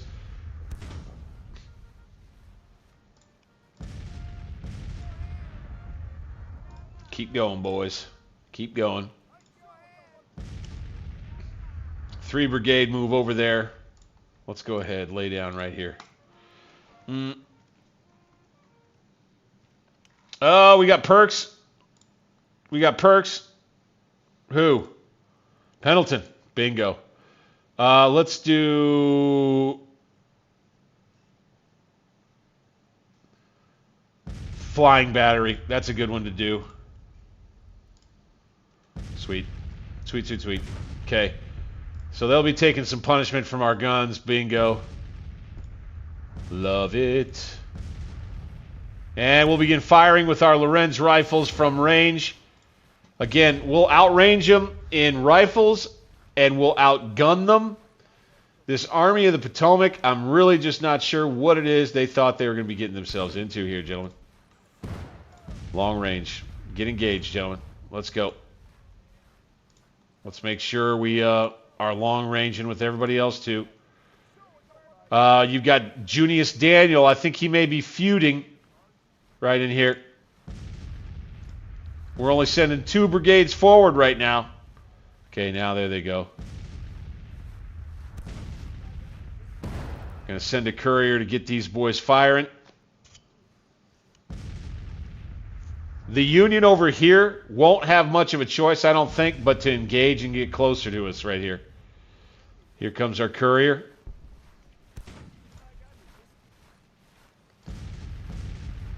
Here goes our Lorenz's first shot. Bing, bang, bang, boom, boom, boom, bam, pow. They're going to lay down and try to dodge it. They have no choice. It's what they've got to do. That or attack. Right?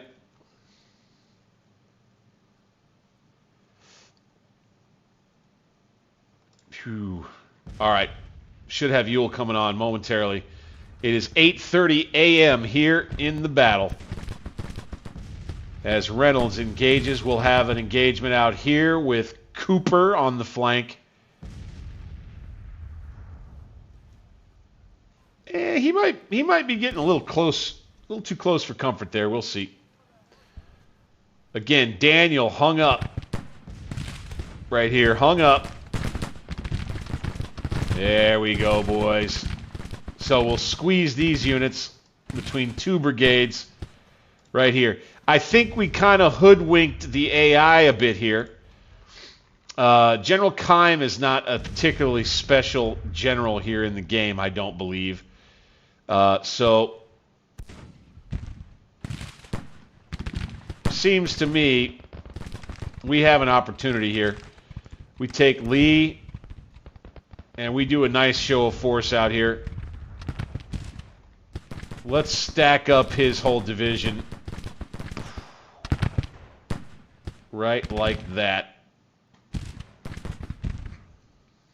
Let's get across the creek. Let's stack them up. We'll be ready to assault this flank soon enough,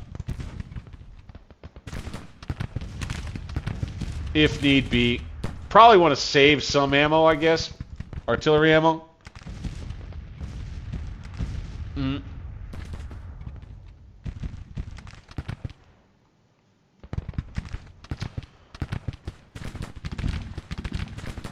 Yeah, we got folks killing it in the chat. Love it. Love it. Good job, boys. Good job. Way to stay clever. See, they're going to have to do something about this. You know, we may run a little low on ammo, I guess.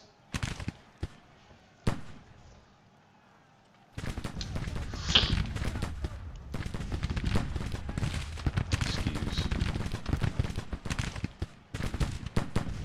Let's go ahead and advance. Ooh, can't do that. Okay.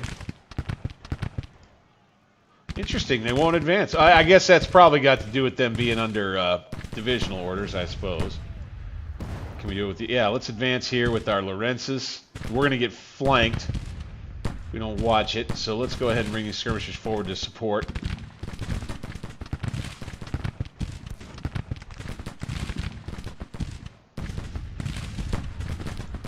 Reynolds and Cooper from McCulloch. Here, Daniel finally gets his move on. Oh, his boys were exhausted. That was the problem.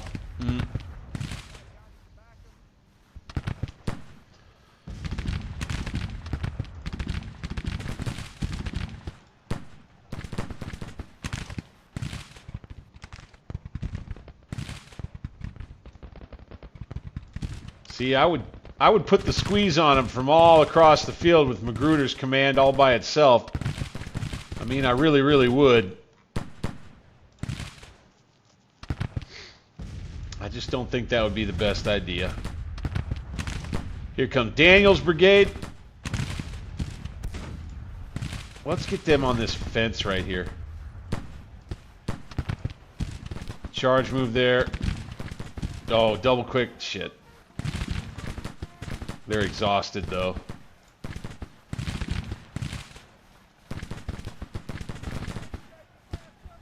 Reynolds brigade is going to begin its advance. Get themselves back into formation right here. Keep up the hot fire. Push a little closer. Gonna get Daniel up. Then we'll move up with these boys. Okay, 3 brigade front out here. Pushing this side. Starting to smush them. And then Lee jumps over into the field right here. And we'll be ready to just drive against this flank of theirs. I think that's probably the plan. Robert E. Lee will be a key.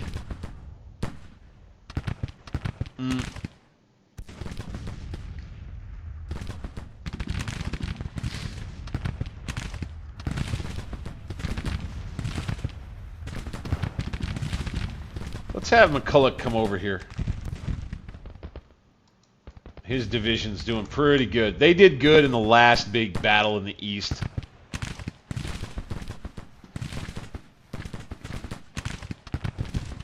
Here they come. See, they needed to do something about this. They're doing it. Let's go ahead and let's fall back again. And out, and out, and out, and out, and out. You guys come out here. Oh, we're not going to do it. Okay, but they're going to undergo some pretty heavy artillery punishment. We do have cover in here in the woods. Take it in the flank, you can see. We only got 10 casualties, though. We're doing fine. We're doing fine.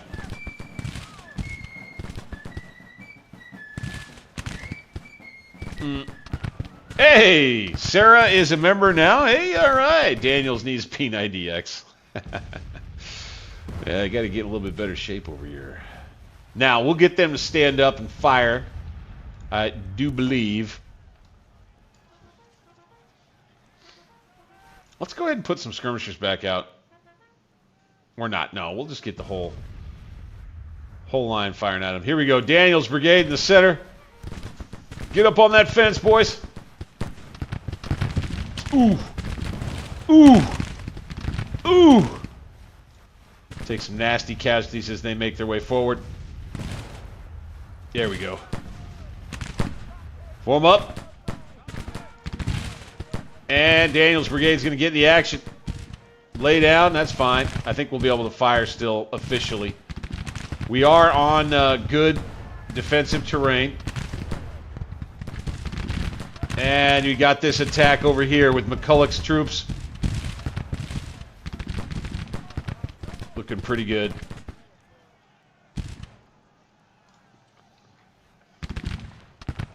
Oh, Reynolds is going to turn and face out this way now. Now that Daniel's in line. Fine. Okay, now Ewell is coming on the field. Ooh, yeah, buddy. Here we go. Ewell's wing.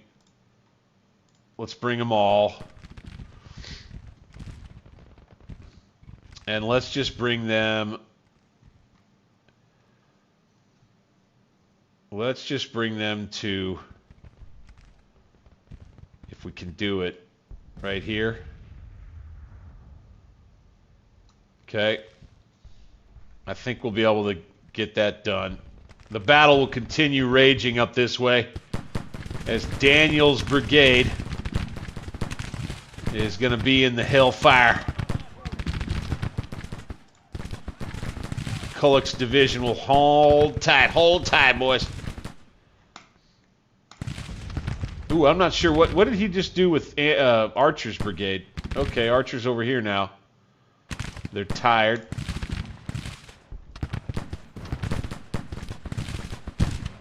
Daniel's going to continue losing some men, but he's laying down right here. That's good. He's kind of holding these guys in place. We'll have Cooper, if he'll do it. Turn his AI off. We'll try to have him move forward over here in a charge move. And you got Reynolds that's going to hang tight in the woods right there. So you got our brigade front with McCulloch's division. Laying it in, boys. All right, Lee's division is over here ready. One after the next after the next. I think we take our plains rifles, put them out front under Garnett. And then the whole rest of the division, I think, soon enough, is going to end up attacking, trying to fold this side of their army. Here they go. Charge move for them against our Lorentz rifles. That may be deadly. Get skirmishers out. We don't want to let them get super close. Oh, they're going to bring the skirmishers back. Okay. Here's a charge by Catterson's brigade. All right, they're going to get it within range of their Springfield rifled muskets, or their Springfield muskets right there. Okay, that's fine. Daniel still can't see anything to shoot. Stand up. Or not? Okay, fine. His AI's on. Get back to shooting in long range, boys. What are you doing? Here's Reynolds face to face with Catterson. We'll see how that goes. We're hitting them with artillery right here. I don't think they'll have. I don't think they'll have enough.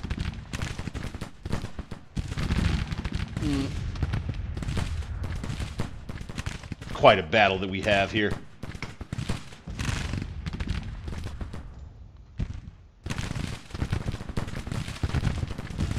There we go. Now we're laying it into him over here with Cooper's brigade once again, and he's just fine and dandy.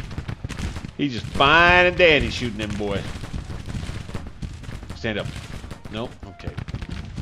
Okay, there's really just no sense in having these guys here right now. There's really almost no sense in it. They're just taking fire and losing men. We really ought to advance with them. Charge move forward, gentlemen. Double time. They're very tired, though. Probably was a bad idea to even get Daniel involved, frankly. Let's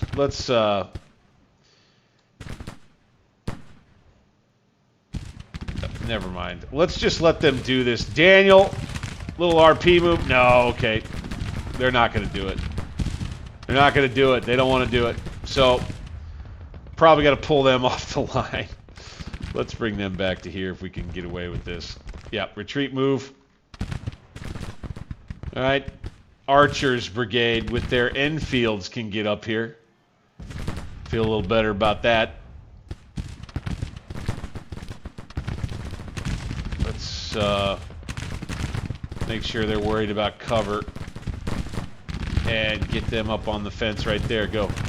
Yeah, we can call it a retreat move. That's fine. Okay, double quick. They're okay. They're not tired or anything.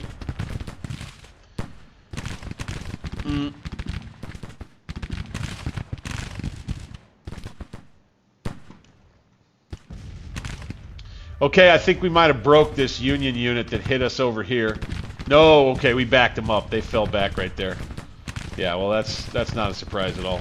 Reynolds, he's still eager. They're still good. Gonna get these boys out of there. They're still stable for now, but they're losing a lot of troops as they try to make this move. Ugh.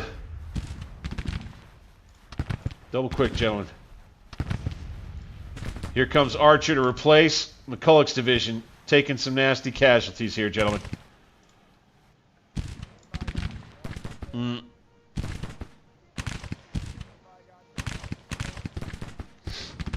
Daniel is not doing us too proud right now. Yeah, man.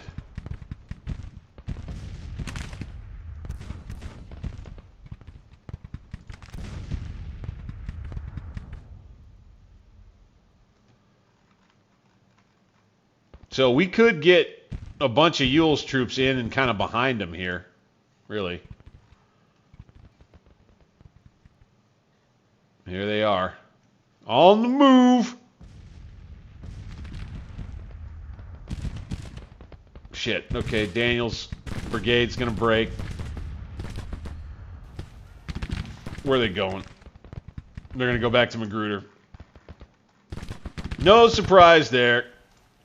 No particular surprise there. Archer, next in line. Just going to form on this fence. Take the position. We'll have a little better range with our Enfields, right? Should do a little bit better. Let's get our skirmishers out over here if the AI will stick with it. There we go. Get on the fence. Now, what's funny is when you take positions like this, sometimes the range of the guns gets all wonky and it doesn't reflect what it should be.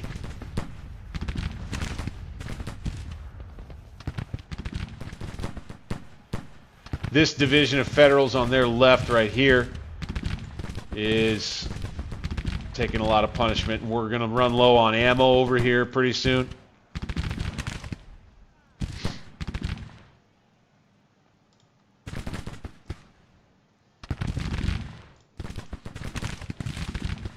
No. Here.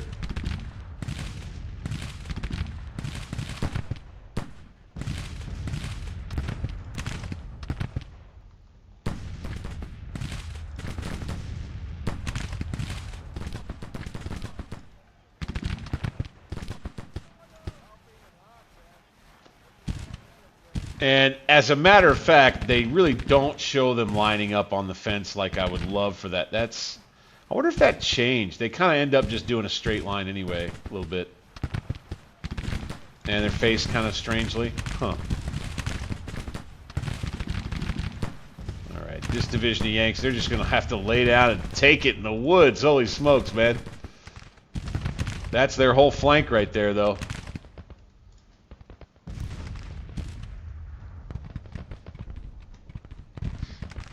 All right, I think what I may do right here, because we're getting a little impatient. It's 10 o'clock in the morning. I don't know. We have so many troops over here that we could just bash them with. Having another artillery battery right up here would be cool.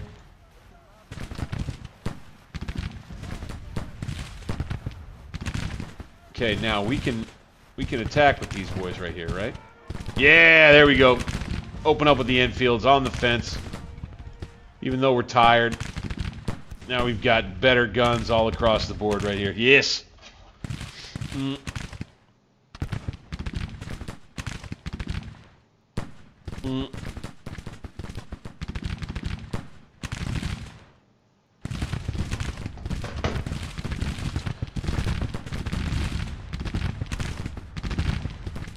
All right, so I'd say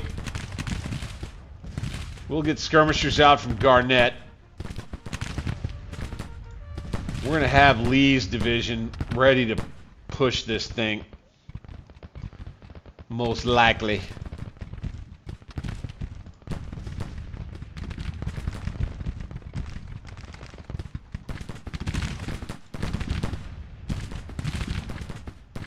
Let's have Cooper with 17 rounds a man now. Let's have him come to here.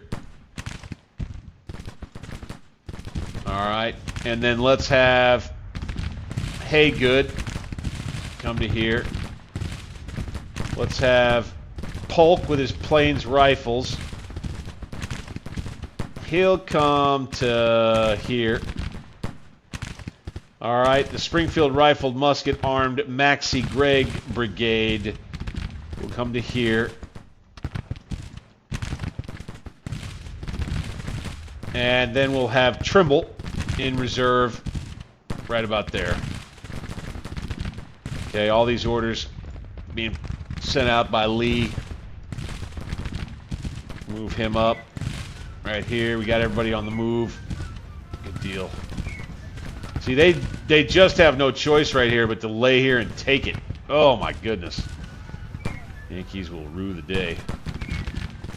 Okay, I would say these skirmishers now can get mixed up in all this. Boom. This brigade under Garnett could maybe fit into the firing line right over here. Boom. And we'll get Lee's division into this attack. Magruder's Corps may end up doing the bulk of the work over here, gentlemen. I don't know about Daniel out there. I don't know about him. Yeah, he didn't do so great. There we go. Get those skirmishers firing with those Springfield muskets out there, too. Those Yankees, they had nothing they could do out here. This is not much of a fight, I got to tell you. Goodness gracious. This is a little too easy. Too easy. Like I said, I could just unleash with the rest of these troops in Cook's division over here, but we can wait on it.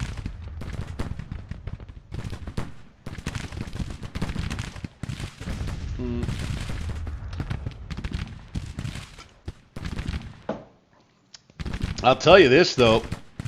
There's a pretty good chance we can't get quite to the coup de grace of this battle. We may have to straddle this one over a couple streams. Damn. I got work to do early in the morning tomorrow. Head out to a client's property and take care of business. Gotta try to get that sleep in. Oh, what battle we got going here, gentlemen? Really just kind of like the ability to, you know, just be mowing them down over here. Suits me just fine.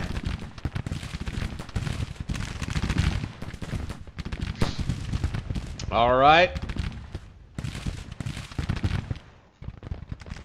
We'll have Lee ready to push with Haygood and Maxie. McCulloch to support with Cooper's brigade, and then we're going to just start rolling them up here, man. Use the woods as cover. Just keep this going. Obviously, you have Cooper's brigade here that didn't want to leave its position. Okay, that's fine. Let's bring Haygood to right here. And let's take Maxie Gregg and let's curl him around right about here. And then we'll have kind of an advance that ends up getting ordered from over there. Lee will rally We won't send all of his brigades in just yet.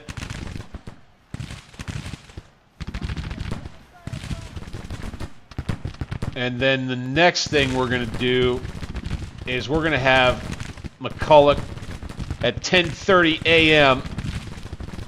get into an assault, and Lee do the same. Let's see what they do here. Let's see what they do here. Let's see if maybe we can't liven this up a little bit, Battlefront takes shape over this way. Do want to try to be careful. Don't want to end up with too many casualties. That's a big key for us here.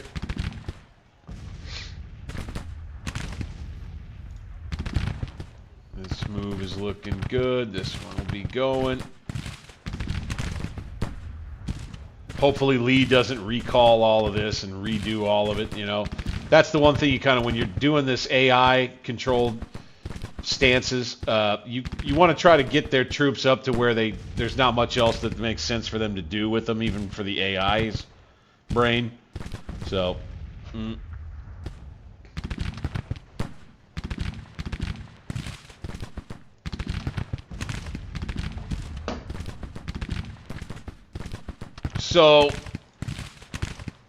I use retreat move. I use charge move plenty. I would say I've not seen it degrade the quality of the troops in any one particular instance or another. You know, continuing to win battles, continuing to put enemies down. So, okay, there goes Cooper. He's finally gonna move over there.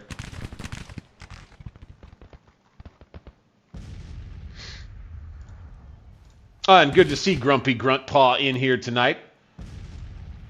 Although you are the competition, so you better watch what you say in here, huh? You're in my saloon. Good to see you, though, man. Always good to see another Grognard. Okay, here he goes. So it looks like McCulloch's going to send everybody out. Boom. Boom. Here we go. Forward.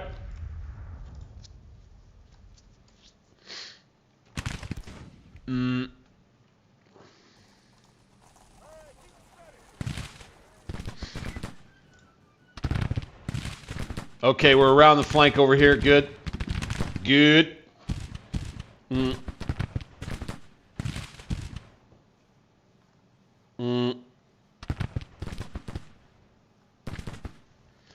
So, let's see how this goes right here. Archer's going to push forward. McCulloch's going to have him on an assault too. Wow, look at here. Let's hope we don't end up breaking a bunch of our troops with this assault order. But we want to put a little more pressure on these Yanks over here. Let's attack right there. Go. Let's attack right there. Okay, where did Maxie's troops go out this way? Oh my gosh, he went way out here. Okay. Keep moving, man. Keep moving out there. They're taking their time. They're moving way out on the flank. They got lost in the woods a little bit there.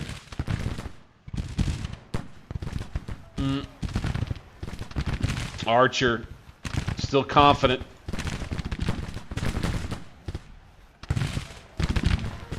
Yeah, firing from here. Garnett on the move. Reynolds pushing. Okay, he's taking a lot of losses, though. Let's have McCulloch go from an assault. Ooh, he's in the middle of issuing orders, though. Okay, so we woke him up. We woke him up, boys. And the full-on assault begins over on this side.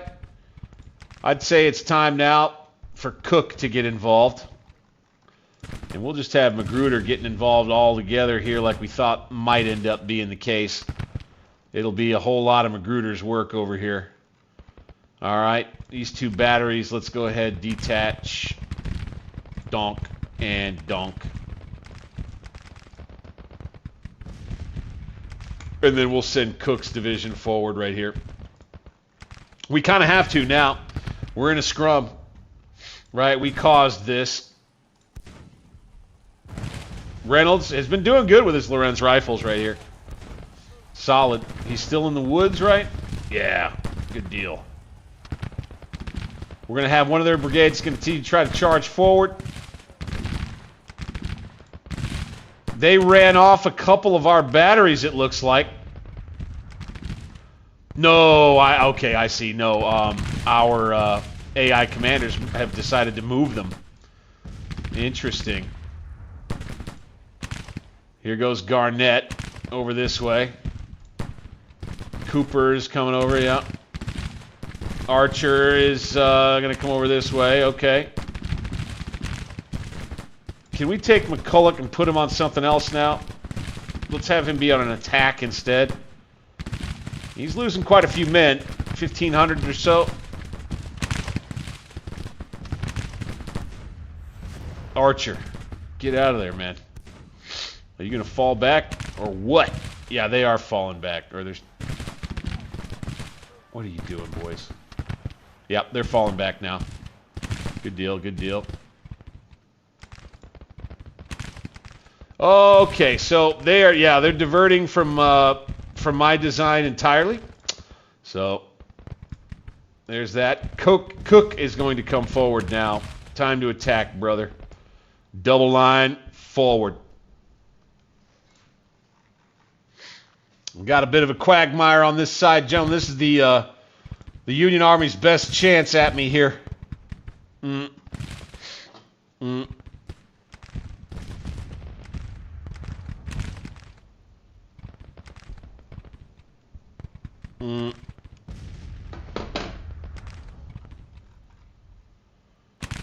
Yeah, we broke with Archer right there. That's not a lost resilience route, though, so that's the good news. And we got a whole bunch of troops sitting in here. Reynolds is going to back it on up. I like the way his men have been performing, though. We're going to clump. We're going to clump in here. Dang, AI clumping, even on the friendly side. You don't love to see it. It does continue to happen. Stand up with Garnett. Nope. Skirmish. Can anybody get skirmishers out right here? Yeah, let's do them. Edward Johnson is going to be getting moved. Like, so they do this. For whatever reason, the AI will, like, redo your whole plan, and then they'll go crisscross applesauce with everything. I don't understand what happens there. I will say. That's it's a little odd and a little frustrating.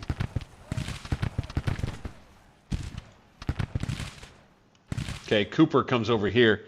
He's just pretty low on ammo. Cook's division moving into the attack. Ewell. He's got some troops that are arriving on the scene. D.R. Jones division. Let's go ahead and order them. Let's order them to get around behind these Yanks here and try to push to right here.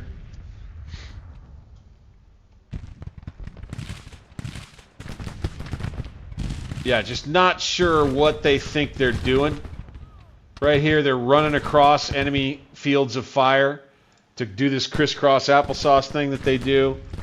And they just get a whole bunch of men killed along the way instead of doing things, you know, smartly. Don't quite get it. Here we go. Daniel's going to get sent back out like that. And then, yeah. This, yeah, and then he goes over here for some reason.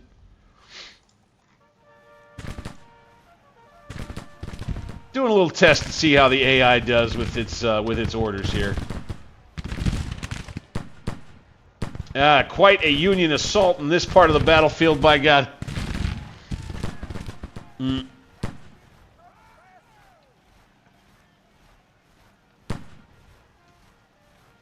Okay, I think we broke some of their troops right here, mostly skirmishers. And Garnett, for some reason, is now being ordered to move from where he is. Polk is behind him. Why don't we just for now have Garnett lay down? And Polk will fire from behind briefly.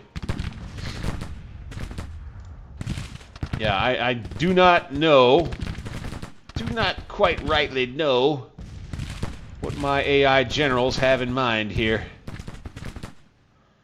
Luckily, I will remain in command of Cook's troops over here.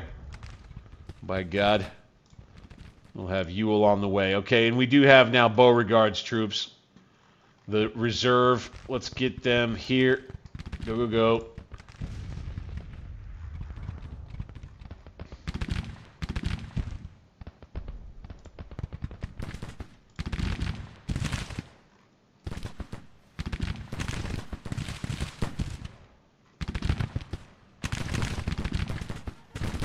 There we go. There we go.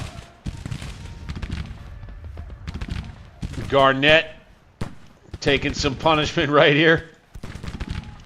Polk stacked up right in front of the gun. See, this is what I say, you know. Your friendly AI is not the most friendly thing. Reynolds' brigade has taken some serious punishment right here. Cooper is still over here ready to fire. Clumping, clumping, clumping. I'm regretting giving the AI control of things right now. I'm feeling this regret. Reynolds is now broken. That's going to be, I guess, not quite a lost resilience route. He's going to come over here.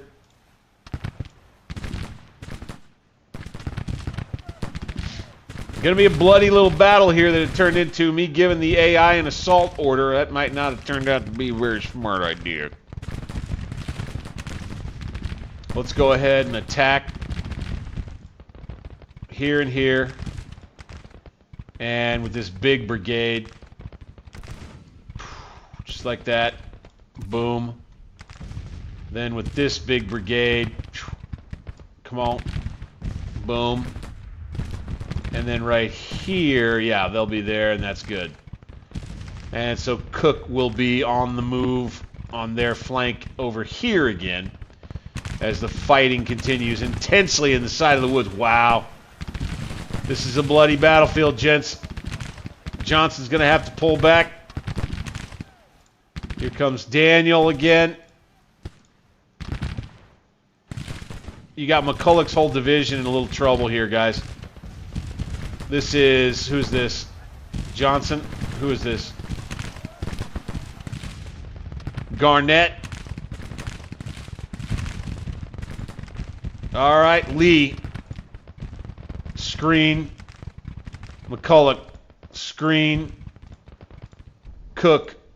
Screen. We did break Catterson finally. With the AI army now clumping here in the woods. Got ourselves, I think, a pretty good result that'll go our way. After all is said and done here, gentlemen.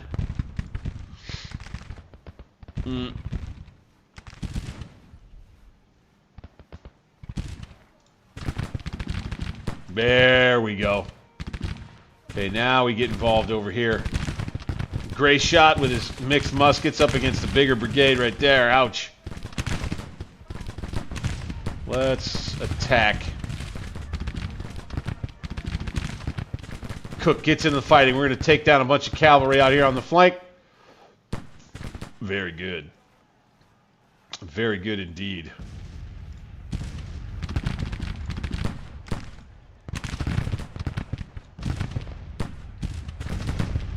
Excellent. All right, now this brigade will regret its move right here. Ooh. Oh, that's pretty cool looking. Okay, we're going to give a little help to this side of the line, which has been ailing. What a bloody fight we've had in these woods over here. Holy smokes, boys. Okay, Daniel pulls up, only to fall back. Johnson nervous now. Oof. So we'll bloody ourselves a little bit here trying to take out this Union army that made this advance in Virginia. Yeah, bloody ourselves a bit here. Okay, let's advance and fire here, if they'll do it.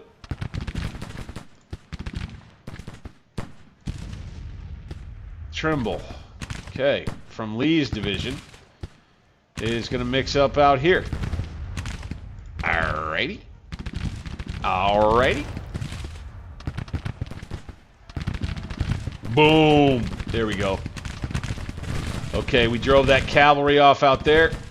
Very good. And here comes Confederate troops all the way around the rear. Works for me. Didn't engineer this battle the way that I would have liked to have done. Honestly, not my favorite, the way that it's played out. Could have done better. I like the way the AI reacted, where I feel like things started to go a little sideways here in terms of creating something that's representative and plausible, is when we started giving the AI leeway to do whatever it wanted to do. Works for me, though.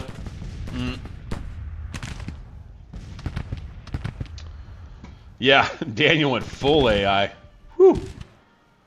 I don't think, you know, folks have said that I should challenge myself to try to give the AI commanders a little more leeway to make it more representative of how a general is on the field. But I just don't think you end up with as immersive of a battle experience than when you do something like give them a screen command and then do a bunch of micro yourself. I think it just kind of works. For me anyway, it just kind of works a little better that way. Got a bloody one here, though. No doubt about it.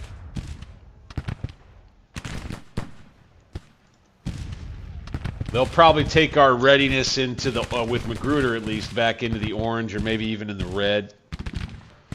Good news is I think we'll head into wintertime after this battle. In the east, I think it'll be mostly a stalemate.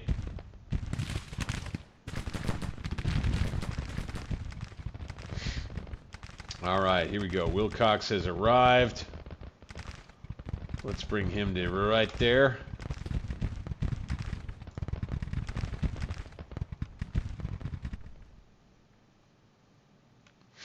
We did get everybody else on the move. Good, good, good. Because, like, yeah, I think what I would have done most likely is just continue this poking and prodding this fight. Don't get too aggressive and too impatient. Wrap the army around them. Let them react how they wish. And then get an attack going late in the day. That's probably what I would have done differently if I'd actually been playing this one smart the whole time. It works, though. Ooh.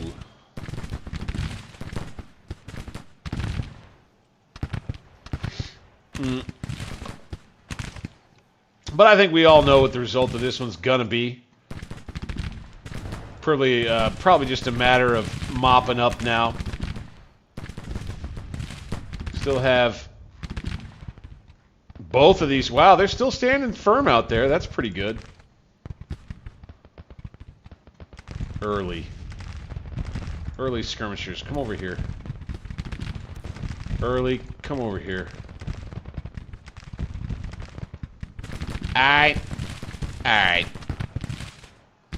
Let's have these boys advance. Let's have these boys advance on a charge move. Go. Let's go. Change facing. Here. Forward. Charge move. Go. Here we go, boys. Here we go. Yes, get those guns. You're right. Send out crew. Go. You boys, send out... you boys. Send out a crew. Go. Fantastic. I'll take those guns for sure. Here goes Magruder's Juggernaut. We'll push him on back through the woods here. That'll be just fine with me.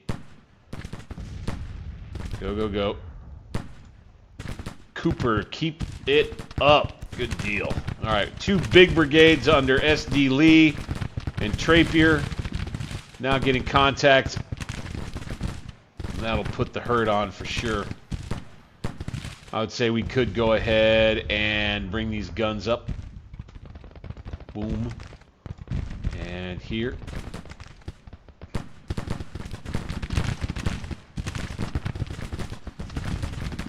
SD Lee is going to get in closer range. Boom, man. Hit him. Ooh, yeah. Start dropping bodies big time there, boys. Yeah. Ooh, that's looking deadly. That's looking deadly for them Yankees. Could charge him, I guess, but we won't. Which brigade is this? Polk, okay. With his planes rifles up there. Nice. It's looking pretty good here, gentlemen. Should start breaking all this up.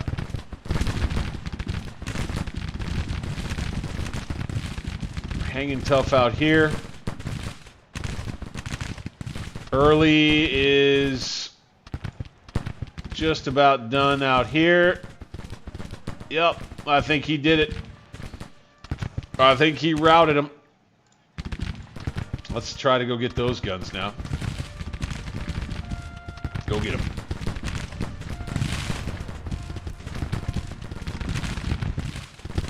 We got these boys on the way.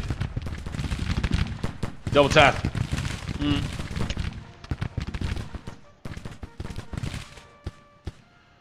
Phil McCracken, welcome in, sir. There they go. Okay. Beautiful. Okay.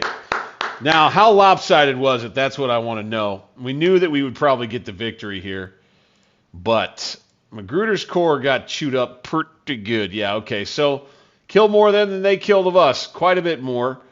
They are now down to 14,000 men. We lose 1 gun. They lose 10. I love taking their guns, as is always the case. We still have a very strong army at near 60,000 men. So, you know, no big, huge deal here. Not entirely sure what on earth it was that they were thinking that they were going to do. Really don't understand it.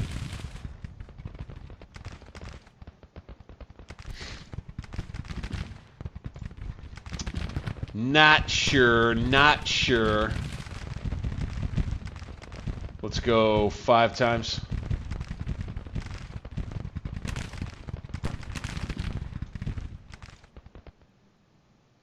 We'll be waiting for them right here. They're going to go into the woods. Okay, we did take these 2 batteries. Good. Let's see if we can take that one and that one. Huzzah! Huzzah! Ah, there goes Reynolds. Shoot. There's the rest of Ewell's Corps. Very well. Boy, these guys can be scattered to the 5 winds. Whatever. Got this battle done and dusted, boys. Times 20. Off we go. Major victory. I do believe. Yep. On the Battle of Culpeper Courthouse on October the 12th and 13th. Beautiful.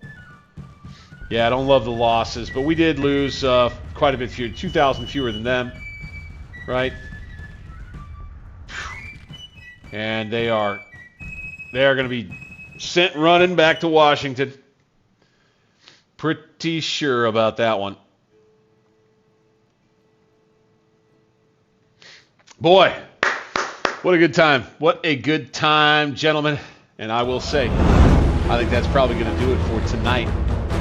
What a fun stream. No doubt about it. Guys, thank you so much for spending the time. Cheers to you. I am Bank 60s, your humble and gracious player host.